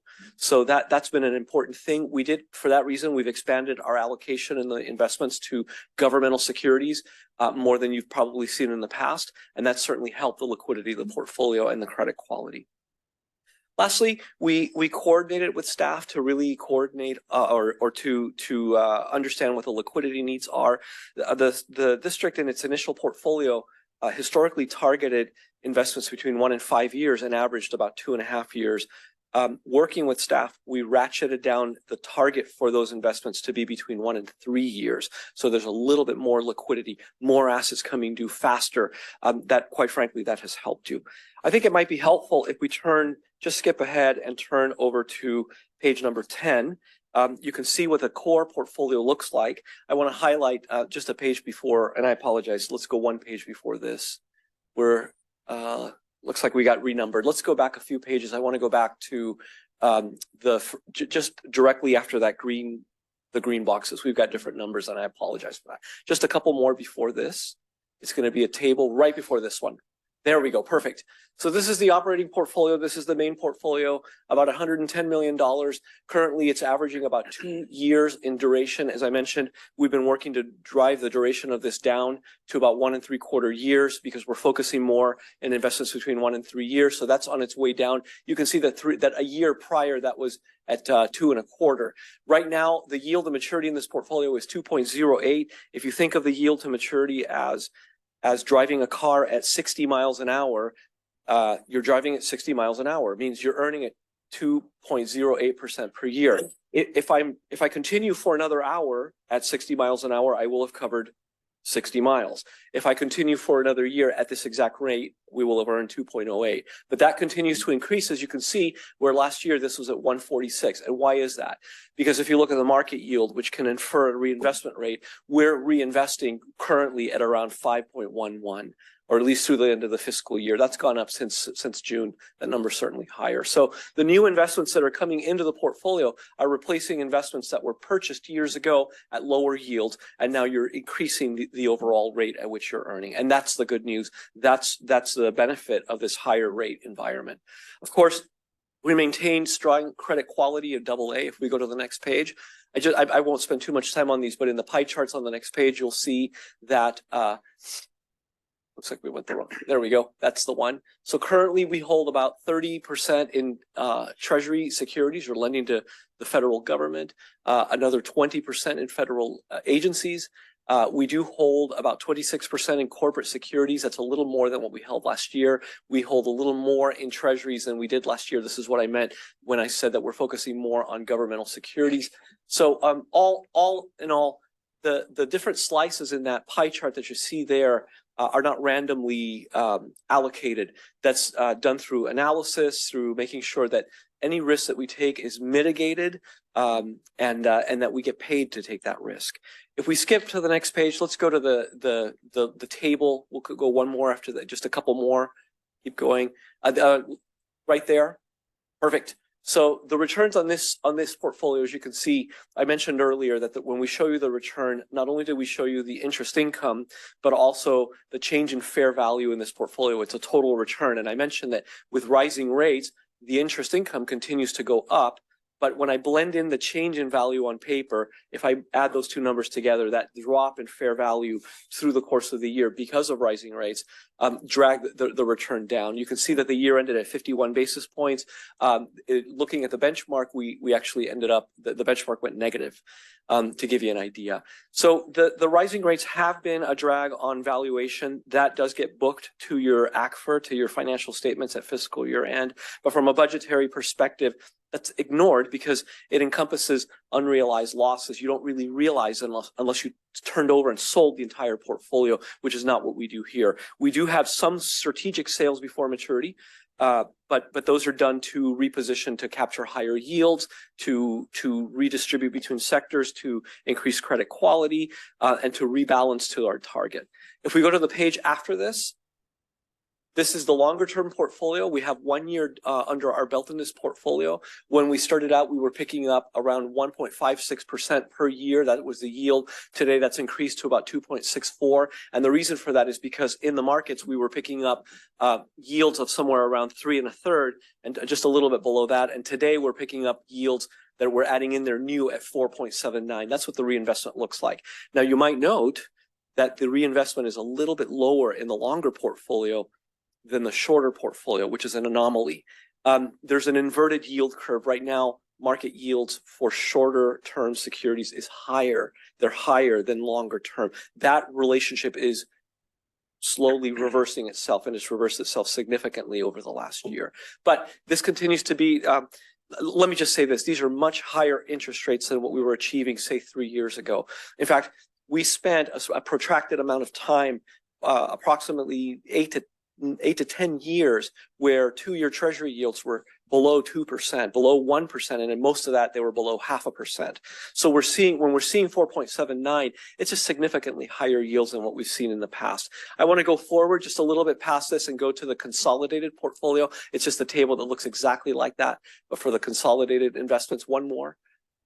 So when you blend in both portfolios, we're averaging somewhere around 2.31%. The reinvestment is just a little bit under 5%. The investment program, excluding funds in the bank and in the state pool, total up to about $184 million. And again, it's very high credit quality, AAA. If we go backwards to the economics, I think there's just really one chart that I want to point to in the very beginning, and then I'm going to wrap up and take any questions that you may have. Very, very beginning, I think you should have it in there. It's going to be a chart with the federal funds rate, just a few more. Yep, keep going. Just a couple more before this. You don't have that. Okay, so I'll just say, that's all right. We'll just say this. The key things here are that rates are significantly higher because the central bank in the United States has been raising rates to reduce the money supply. Here's a way of thinking about it. When the pandemic hit, the Federal Reserve wanted investors and consumers to have money to be able to, and have access to credit to be able to survive the pandemic, and businesses to be able to survive the pandemic. And the federal government in kind did the same thing by giving out money through the CARES Act, about $5.5 trillion. Now they're reversing that because all that money in consumers' hands and in investors' hands has driven inflation up significantly higher. We saw inflation in the past year and a half that we hadn't seen in 40 years, going back to the Carter and the Reagan eras. So by raising interest rates, they make it more expensive for investors and businesses to borrow money. So that means that if you're a potential home buyer and if you can get a home and a mortgage for 2 3/4, well, you were going to jump into the home market and you were going to drive the price up of homes through your demand. But now that you cut off the spigot, you cut off access by making it more expensive to borrow, that home buyer might sit on the sidelines and wait until rates come back down. And that's what the Fed wants, because by removing them off the table, they're hoping that less demand will bring prices down. They're trying to control prices. That's what's going on. So that effect for you has been beneficial in that the interest income that we are able to capture is going up. So the Fed raises rates, all other rates go up in the markets. And when we have a maturity in the portfolio, or if we have new cash, we're able to take that cash and reinvest it at significantly higher yields, which means that you're getting more interest in. Those are the news. We keep focused on geopolitical risks. There are 2 wars going on globally. We keep getting focused on what the Fed's next move is. We think that they're done or nearly done. They're near the end of their rate hiking cycle. They paused in the last meeting they had last week, and they paused in the prior meeting they had 6 weeks prior. There are less and less reasons for the Federal Reserve to raise rates, so we keep monitoring that. We keep monitoring elections.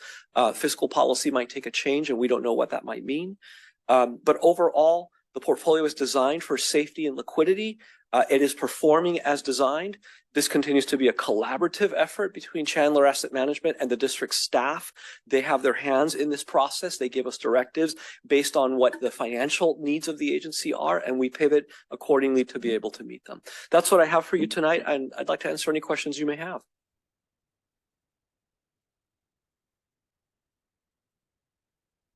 Any questions? I've got comments. I could start off if you wish, but with benchmarks. The prior company we had did not match the benchmark portfolio investment between securities and fixed income was inverted from what our experience. So here you show AAA rated as a benchmark. It's been argued to me that AAA rated company is not necessarily the best managed company because they're not taking an adequate amount of risk. They've overly secure. And none of the districts, particularly government utilities, are going to, very rare for one to achieve AAA rating. So it's more of a esoteric question, but is that really the goal, to have a AAA benchmark for securities? And so next, you noted the inverted yield curve, which has taken the traditional investment strategies and turned them on their head. And yet your benchmark seems to not reflect the reality that we have an inverted curve. So, absolutely. I heard two questions, so let me tackle the first one that you asked first. I think you noted that the benchmark switched to a 1 to 3 year U.S. Treasury and agency index. In the past, we were benchmarking to a 1 to 5 year because we had a longer duration target and a longer maturity range that we were investing. We refocused based upon discussions with staff to be able to focus on a little bit more liquidity, just given the changes in the environment and given perhaps just anticipating any bad or different outcome in the cash flow. So they took a little bit more of a conservative route and did that to provide more liquidity, which frankly has helped you in this inverted environment. But they did that for the long run. When we switched, prior to this, we were using we were showing you two benchmarks. One was a U.S. Treasury and agency 1 to 5 year benchmark, and one was the U.S. agency Treasury and AAA to single A corporate benchmark, which encompassed more of the asset classes that we used. Regrettably, in the 1 to 3 year space, no such benchmark exists. I will argue that at the moment, both Standard & Poor's and Fitch rate the United States government and its agencies not at AAA, but rather at AA+. So it is fitting. Lastly, I'll say that for the assets that you hold, the look is not at the rating of the agency itself, the rating that you carry for your bond issuances, but rather we're trying to look at similarly rated securities in the portfolio. The second question you gave me was, that I noted that there's an inversion in the yield curve, and which means that at the moment and for the last year and about 5 months, we've seen shorter term investments pay a higher yield than longer term investments. And why would we not get shorter in order to capture that higher yield? And that's a question that I get asked a lot. It's a very logical question, and we have a very logical answer to that. The reason is because that relationship typically happens when investors believe that there will be a recession down the line. And there's some technical reasons, and I'm happy to get into the mathematics of it. But that's what occurs. When investors think that there's a recession, they buy more longer term bonds, which drives their yield down. What it means is that down the line, we expect all interest rates to come down to combat that contraction that may happen in the economy. The Federal Reserve may reverse itself and interest rates may come down. And if we are concentrated in shorter maturities, when those rates come down, we will be forced to reinvest those maturities faster at increasingly lower rates, thereby jeopardizing your income stream. So the same thing we do with the asset classes, with treasuries, agencies, corporates, asset backs, everything we have in this portfolio, we diversify. Well, we do the same thing with the maturities. We diversify the maturities. So that's why you're not necessarily seeing a greater focus in shorter term investments. So again, more of an editorial point. If the federal government is not, which is the big kahuna, that's where the massive amount of money is not AAA. Shouldn't you match your benchmark to that of the federal government, not this other exotic AAA? The benchmark isn't AAA. It's a treasury and agency benchmark. Those are AA rated. Well, that's put down on your chart. You showed AAA as being your benchmark. let's turn to that return page once more.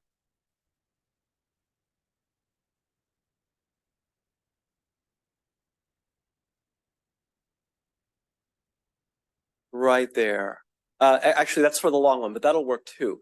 Those treasuries and agencies are currently rated. I see where you're going. You're looking at the other. You're looking at the table that had a AAA listing.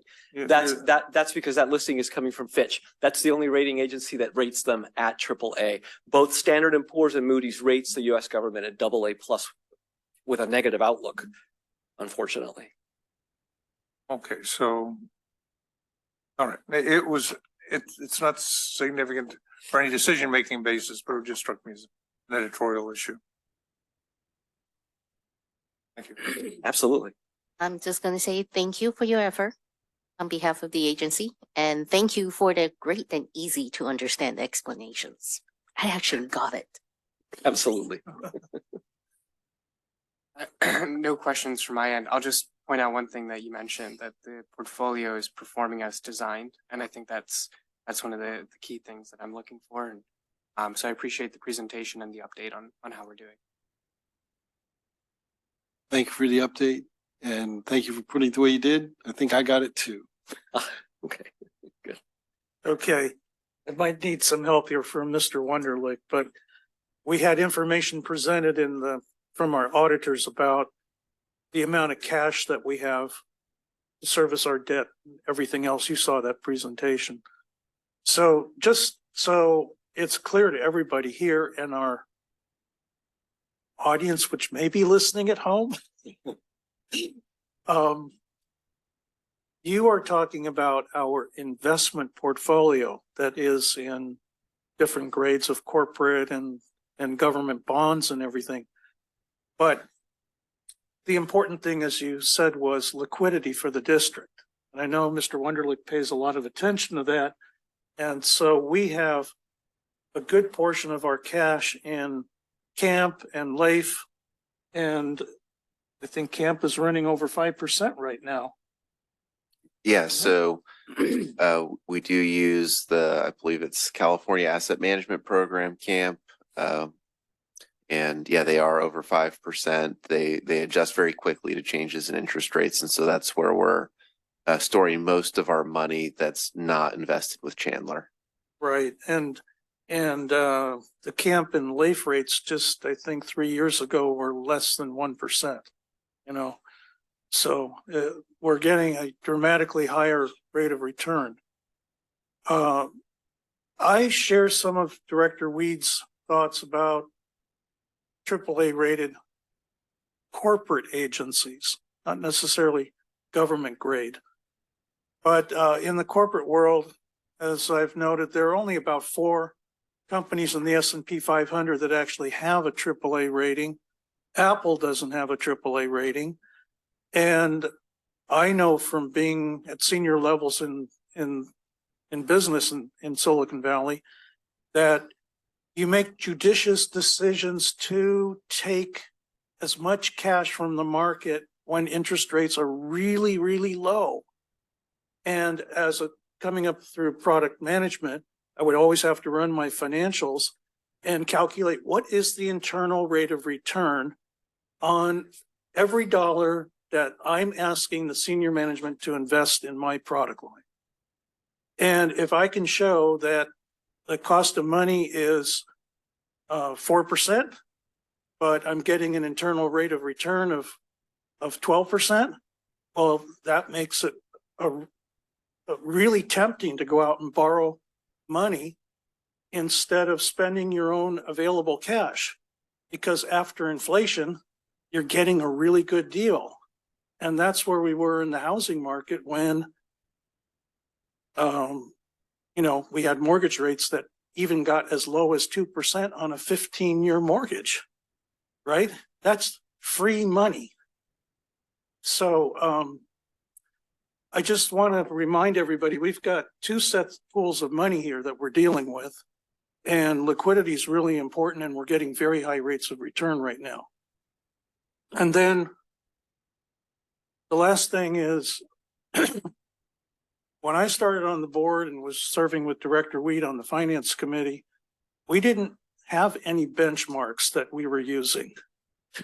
That was a novelty for us to ask people, firms like yourself, to help guide us so that we did have some useful tools to say, hey, how are we measuring, against the rest of the market and other places? Director Weed, looks like you want to add to that. Well, I point out in the area of liquidity, and it's not reflected here in your report, but we do have a line of credit which can be executed in times of a major declared emergency catastrophe, which is one of the primary reasons for maintaining liquidity. We have a $10 million with an accordion clause for $50 million. I would encourage the industry to do that. The other need for liquidity is if there's a disruption in the market itself, and you have to, but hopefully we've got a little more stability these days than that. So the need for liquidity, I would argue, might not be as strong for us. We've addressed liquidity, at least in part, for a catastrophe. So I think we have some flexibility there. Because usually liquidity means lower interest rates. Now it doesn't, it's inverted. Thank you. We went through this exhaustively in the Finance Committee. I just want to compliment Chandler for really doing excellent work. And I know when I hear feedback from our finance staff, I like the fact that you're very engaged with our team, that there's a relationship and a bond there, that you're not just working, like the Wizard of Oz behind the curtain or something. But I'm sure you got some really good wizards. Well, Director, these investments, it's very easy to be a money manager. I can come up with 100 different strategies to make money, but that's what I've been trained to do, and I've been doing this for 28 years. But it really doesn't fit, and it doesn't matter if it doesn't support your overall financial goals. And really, no one knows your financial goals and your financial position like your staff does. So that's why we have to work very closely with staff to be able to go in the right direction. And we think about these things, and we do things incrementally. There's analysis that goes into it. It's just not, we don't switch tack in midstream here or anything like that. It's all done with a thought and purpose in mind and a direction. And staff is a crucial part of that.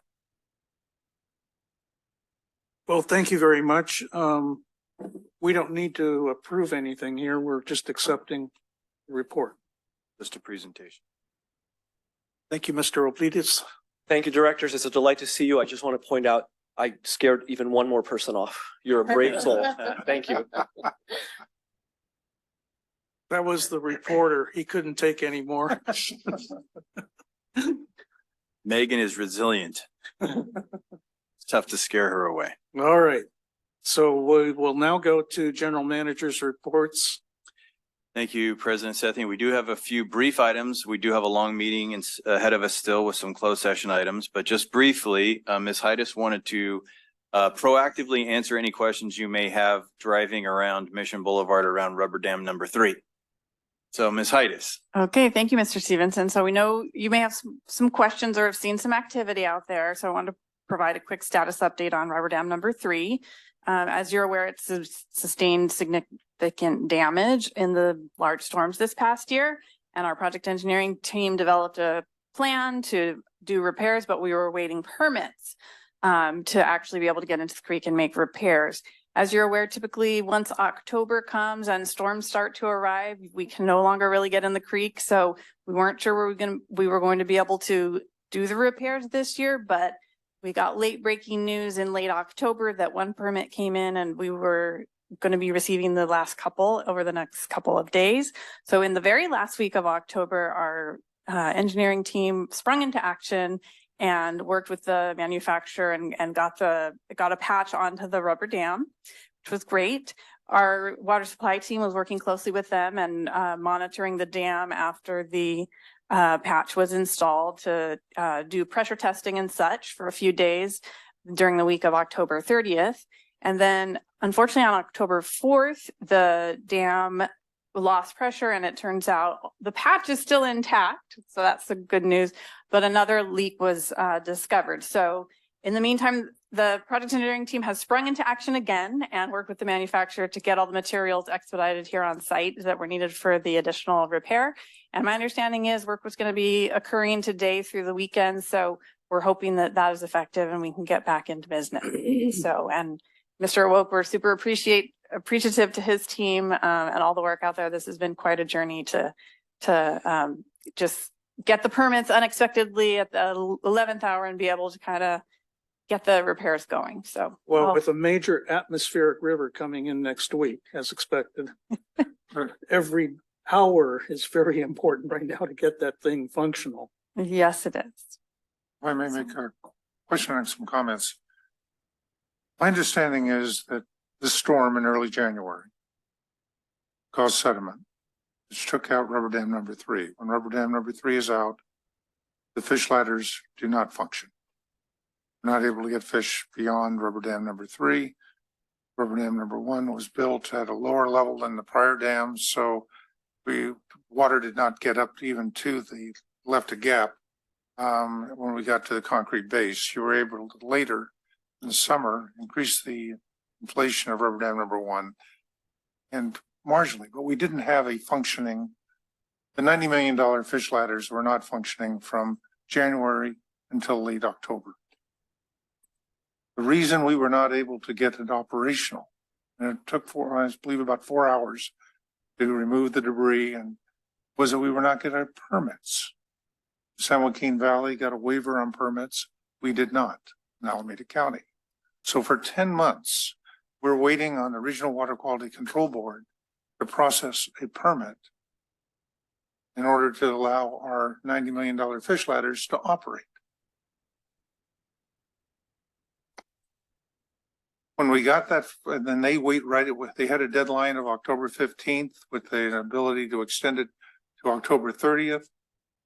They not only passed the October 15th deadline, they then took advantage of the extra 2 weeks and finally gave us the permit at the end of October, when we were able to, within hours, get the system operational, albeit that we had additional damage later on.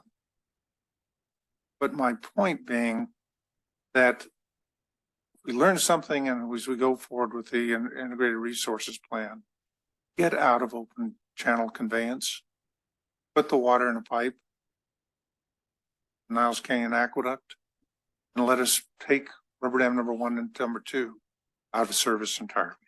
Thank you. Dr. Weed, if I could just make one comment. Thank you for the comments. We were looking closely at rubber dam 3 and the fish passability there, but I do want to note that our rubber dam 1 fish ladder was operating throughout the season and was meeting our specifications.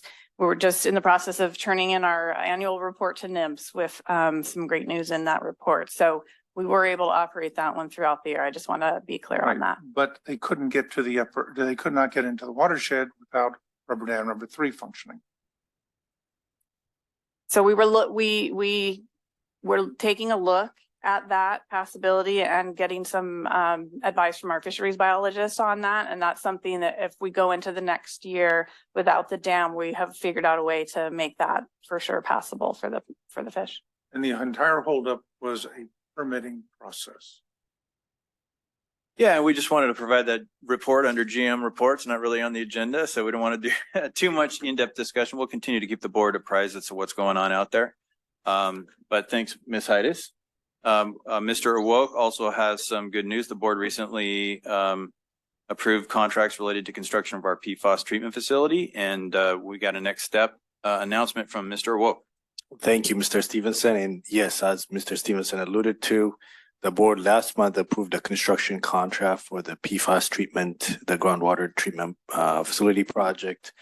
Staff is making preparations to start construction. Part of that process will be holding a pre-construction public informational meeting.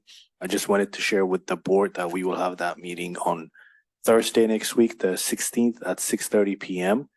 At the same location we had the CEQA related public informational meeting, planning stage information meeting at the let me make sure I got this. So Christ the King Lutheran Church, it's located at 1301 Maury Avenue in Fremont. So if the board is interested in attending that meeting, please feel free to let me know. We will notice that meeting as a special board meeting just to be safe. If there are any additional questions from the board or the community, more information is available at acwd.org/meetings. And the date on that again, please. The date is November 16th at 6:30 p.m. And the location is Christ the King Lutheran Church, which is located at 1301 Maury Avenue here in Fremont. Is that the same one we met Yes, sir. last? Okay. Can you please send us an email? We'll definitely With the details? do that. Yes. Thank you. Okay.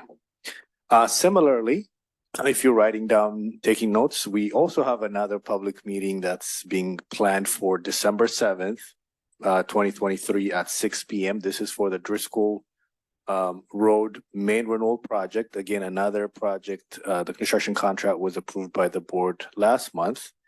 We are making preparations for that public meeting as well. We have verified the date, but we are trying to firm up the location. More than likely, it's going to be at the Hopkins Middle School. But then once that information is verified, we will send out an email to the board as well. But again, if you have any questions or want to learn more, please go to acwd.org/meetings and all the meeting information will be available there. So December 7th? Yes, sir. December 7th at 6 p.m. Do we have our strategic planning board meeting that That's night? Or two more items from now. Okay, all right, I just wanted to check that. Yeah. And that concludes my report. Thank you. All right, and we will send the board an email that contains all that information in case you didn't write everything down as quickly as he was talking. Real quickly, the board has been pretty generous in the past, and we've had our gift basket raffle. This is a fundraising event that the district does where, you know, many staff and groups of staff and so forth, we prepare baskets and they're raffled off and the proceeds go to charities. The board has participated in that in years past. If you'd like to do that again, you're more than welcome to do that. The baskets are due on Tuesday, December 5th. So give that some thought. And if you'd like for staff to coordinate anything, please let us know. We're always interested in the board participating should it feel the need to do that. Lastly, speaking of holidays and gifts, staff's gifts to the board is that we're not seeing the need for the December 7th special board meeting that's on the calendar. So don't ever say we didn't give you anything. But we're replacing that, of course, with an optional public meeting. So you can take your pick, and if you really feel the need, you can be certain to attend that meeting. But so we'll provide a formal notice about that coming up too. That completes our general manager's reports. Okay, so we're going to move on to director's reports. And mind if I lead off? Please start off with that. Okay, so first, I'm not going to give a report on what happened at the meeting, but I did attend the Los Vaqueros Reservoir Joint Power Authority board meeting yesterday. Here's the board packet. I'm handing it to Mr. Stevenson. He knows all the details of what is going on behind the scenes, including all the politics. I will only add that if you have the time, I went back to look at the presentations that CCWD staff gave to their board on November 1st. It's on the website. They have an audio recording of about an hour and a half of presentation stuff. It's enlightening to go through and hear how they are looking from their perspective on the project. So there was a lot of board engagement, and they have a 5-member board like we do. I think you would find it very edifying. So on to the South Bay Engineers Club meeting. Director Weed and I attended. It was an excellent set of presentations on the use of cathodic nodes to protect piping systems and other structures. And I think both of us learned a lot about why we as a district and policymakers need to ensure we make the investments in these type of things to protect the underground assets that we have and surface assets as well. But with 900 miles of pipeline, and we were told at what intervals you have to put these cathodic nodes in to really have the ultimate in protection. I think it was very enlightening to both of us. Quickly comment on that. What I picked up was the fact that historically SCADA was never associated with cathodic protection. It can be. And I encourage us in critical areas to consider getting a SCADA reports real time to monitor cathodic protection. You think watching paint dry is dull, but but it can be set up with parameters that set off an alarm. Thank you. 7.2, Director Weed and I attended the Water Education for Latino Conference down in Visalia. And pretty much we had the whole Central Valley in attendance from the McCollum River down. And so a lot of the discussion was on the Central Valley project. And we had some excellent presentations. I'm just going to highlight a couple. Most of you have heard Aaron Fukuda, the general manager of Tulare Irrigation District, speak at aqua conferences. And he gave an absolutely excellent presentation. He just blew everybody away because he has his district developing all of its own coding for very innovative stuff, tracking where water is going for the farmers, what's available for spreading out over the fields so that they get water going back down into the underground aquifer. And all by himself with this agency, small staff, they are innovating the water industry. And I even asked a question about, is it possible to license that stuff out to all the other irrigation districts in the valley? But they're working real time on this, and it's not a solid thing, but every single one of their customers has bought into this, which is really interesting. And so if you get to meet Aaron, I hope he gives a presentation at Aqua coming up.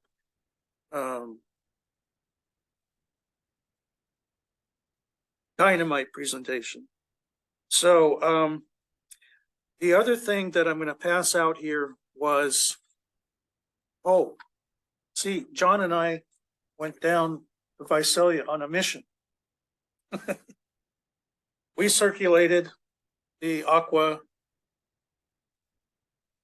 draft that we put together last year on collecting service charges on the property tax bill. So while I was out proselytizing this to our audience, John had prepared this very nice draft. I think we're going to have to turn this into some kind of formal document.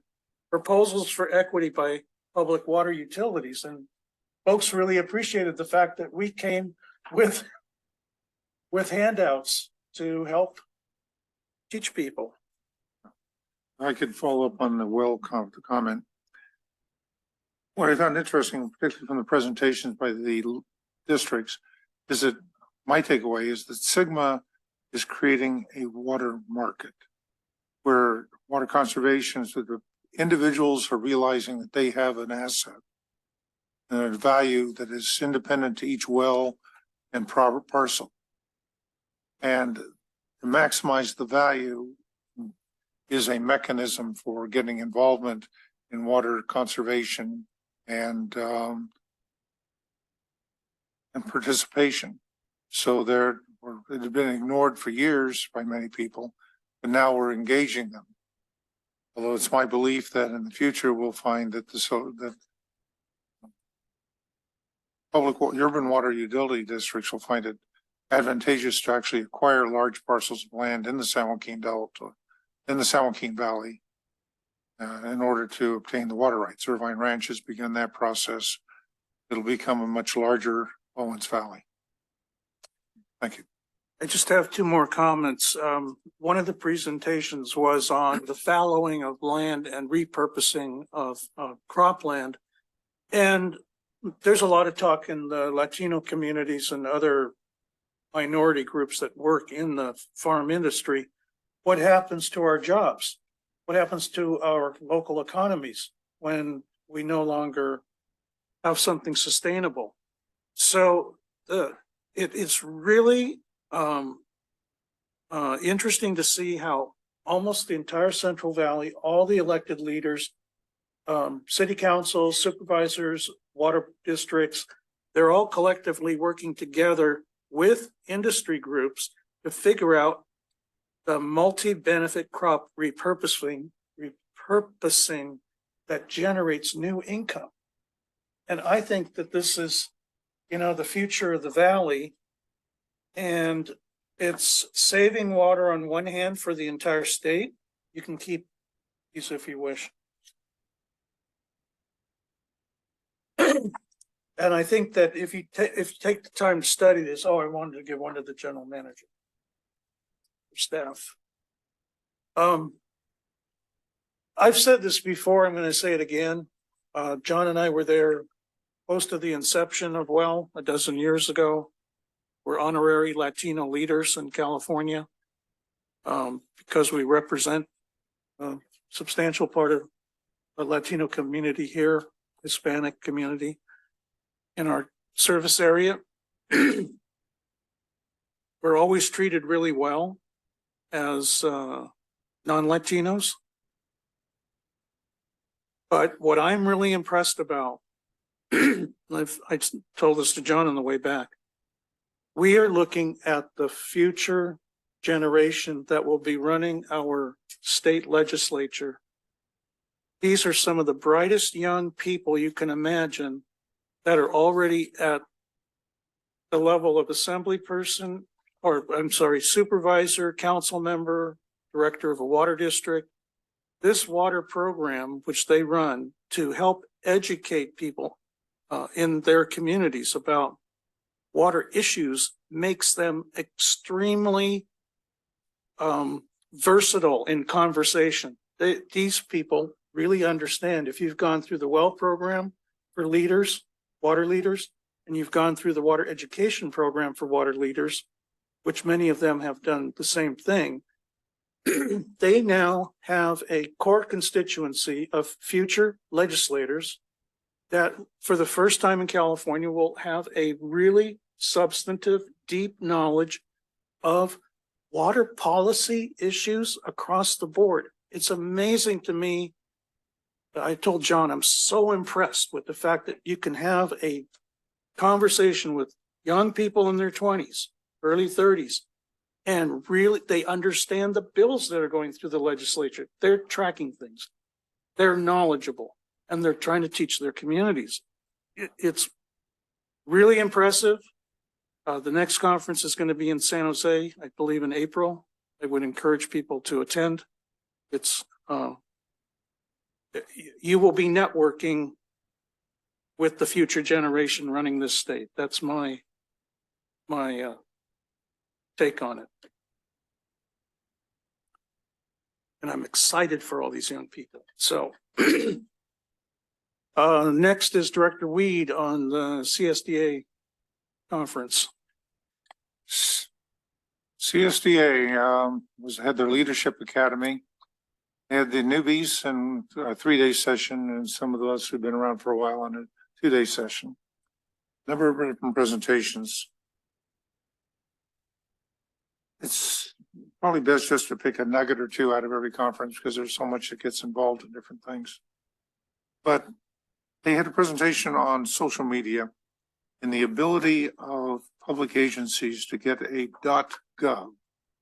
And that with the .gov comes some potential benefits of authentication with the special blue line on the on your messages when you send them out, whether it be under Facebook or some of the other entities that have social media platforms. But when I spoke with our own staff who have investigated this, it's not a simple solution. It requires some type of a geographical tag on it that they can therefore identify you. So apparently I was pleased to learn that we had looked into it, tried to see if we could make it work, and that our handle would have been so long. Well, we did get a .gov Right. thing. I signed all the paperwork earlier this summer. But to what use can we, what is our .gov? Well, Please. yeah. And so, yeah, it was a bit of a process. And again, it's not really an item on the agenda, so we don't want to go into too much detail, but it was a bit of a process working through the registrar of the .gov service. Started out with a requirement for a very, very long URL or a domain name. But anyway, long story short, ended up with, I think, a name that's much better, ACWDCA.gov. I'm looking at Mr. Awoke because his staff were really the chief negotiators and trial and error folks in the process. So we do have one now. There are internal discussions going on in terms of how we best put it to use. But we do have it reserved, and at this point, it's no cost. So it's very good for the district. Well, I was the one who originally proposed that we take a look into this, and then I couldn't believe what a nightmare it was to actually get it assigned to us. And I had to go through my own, they did their own security check on me and everything else. And I mean, it was. Well, it apparently does come with benefits, particularly in a clouded environment, that we'll get priority in our messages and certification that this is a valid message, not spam. Thank you. We'll have to figure out how to use it in the future. So, did you get a certificate from that leadership conference? I'm waiting for it in the mail. So last report, the Water Education Foundation Water Summit. All right, that was interesting, and all the significant number of players came. It was at a new facility I had not been at, called the Sawyer. It's a Kimpton Hotel, which is immediately adjacent to the new stadium in downtown Sacramento. And so that would be, parking was only by valet because there's no parking in the area. So that was one of the lessons. The other, an opportunity to talk to different people about water issues. The overall presentations were essentially the same, Mr. Crowfoot and others giving us the party line. You can get a nice penthouse there for about $25,000 a month. Oh. Oh, we'll see if Hanson Bridget will lease it. Can invest in something like that. All right. Thank you for that report. So we're going to move to open session, and I'm going to need some help here. So I'm going to turn to our general counsel if he would guide us through. Sure, I'm happy to. If the general manager would like. It's all you, Pat. Okay, so there are two proposed agenda items, 9.1 and 9.2, to confer with labor negotiators. One of the requirements of the Brown Act is before you go into those closed sessions, the board in open session must designate their agency representatives. So that's why this item is on your agenda. It would be an action item, and perhaps your general manager might have some recommendations for who you might want to consider for appointment as a designated representative. Yeah, staff's recommendation is that you appoint for your agency designated negotiators, your general manager, me, Ed Stevenson, your director of finance and administration, John Wunderlich, and your human resources manager, Amy Reeve. For both 9.1 and 9.2? Correct. Do we need to vote on that here? Yes, somebody should make a motion along those lines, second it, and then should take some action. I will move the general manager's recommendation for both 9.1 and 9.2. We can do it collectively. Well, the item is only 8.1. That's where you 8.1. designate, and then we'll read 9.1, I see. 9.2. in a moment. Okay, got it. So I will move approval of the appointments as recommended by the general manager on 8.1. I'll second. Directors Gunther, Aye. Akbari, Aye. Huang, Aye. Weed, Aye. Sethy. Aye. Now 9.1.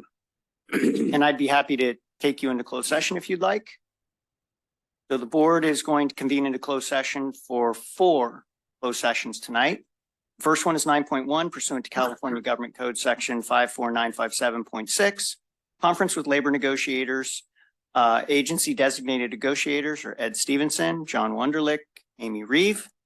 The employee organization is Operators Engineers Local 3 and ACWD Operators Association. For item 9.2, it's pursuant to California Government Code Section 54957.6. Also a conference with labor negotiators. The agency designated negotiators are Ed Stevenson, John Wunderlich, Reeve. And this is for labor negotiations with the unrepresented employees, management, confidential, professional employees. Item 9.3, our third closed session is pursuant to California Government Code Section 54956.9 subsection D1. Conference with legal counsel, existing litigation. The name of the case is Alameda County Water District versus 3M Company et al. Case number 2:22-AV-55555-CIV MDL number 2873. And the fourth closed session, item 9.4, is pursuant to California Government Code Section 54956.9 subsection D2. Conference with legal counsel, anticipated litigation, significant exposure to litigation, 1 potential case. We can now convene into closed session. Okay, so we'll adjourn into closed session at 8:23. Oh, no, 27. Yep. 27, sorry.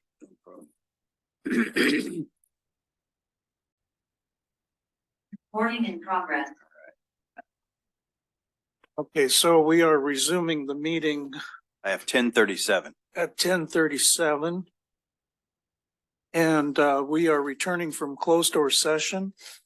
And we have a number of reports, and I'm going to let our general counsel take care of this for us.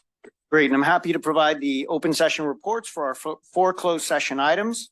The first closed session item was item 9.1, pursuant to California Government Code Section 54957.6, conference with labor negotiators. Agency designated negotiators were Ed Stevenson, John Wunderlich, Amy Reeve. Employee organization OE3 and ACWD Operators Association. And in closed session, item 9.1, direction was given to the negotiators. For item 9.2, also pursuant to California Government Code Section 54957.6, conference with labor negotiators, agency designated negotiators, Ed Stevenson, John Wunderlich, Amy Reeve. For the unrepresented employees, management, confidential, professional employees, and in that closed session, direction was given to its negotiators. For the third closed session, item 9.3, pursuant to California Government Code Section 54956.9 subsection D1, conference with legal counsel, existing litigation, name of the case, Alameda County Water District versus 3M Company et al. Case number 2:22-AV-55555-CIV, MDL number 2873. No action was taken in that closed session. And the fourth closed session, item 9.4, pursuant to California Government Code Section 54956.9 subsection D2, conference with legal counsel, anticipated litigation, significant exposure to litigation, 1 potential case. And in that closed session, no action was taken. And that concludes the open session reports. Okay, thank you very much, Mr. Miyake. Do we have any last minute requests? Just double checking on the member of the public there. I can't see. It would be my husband. Okay, and I'm not seeing any hands up or anything like that, so we can adjourn. Okay, meeting adjourned.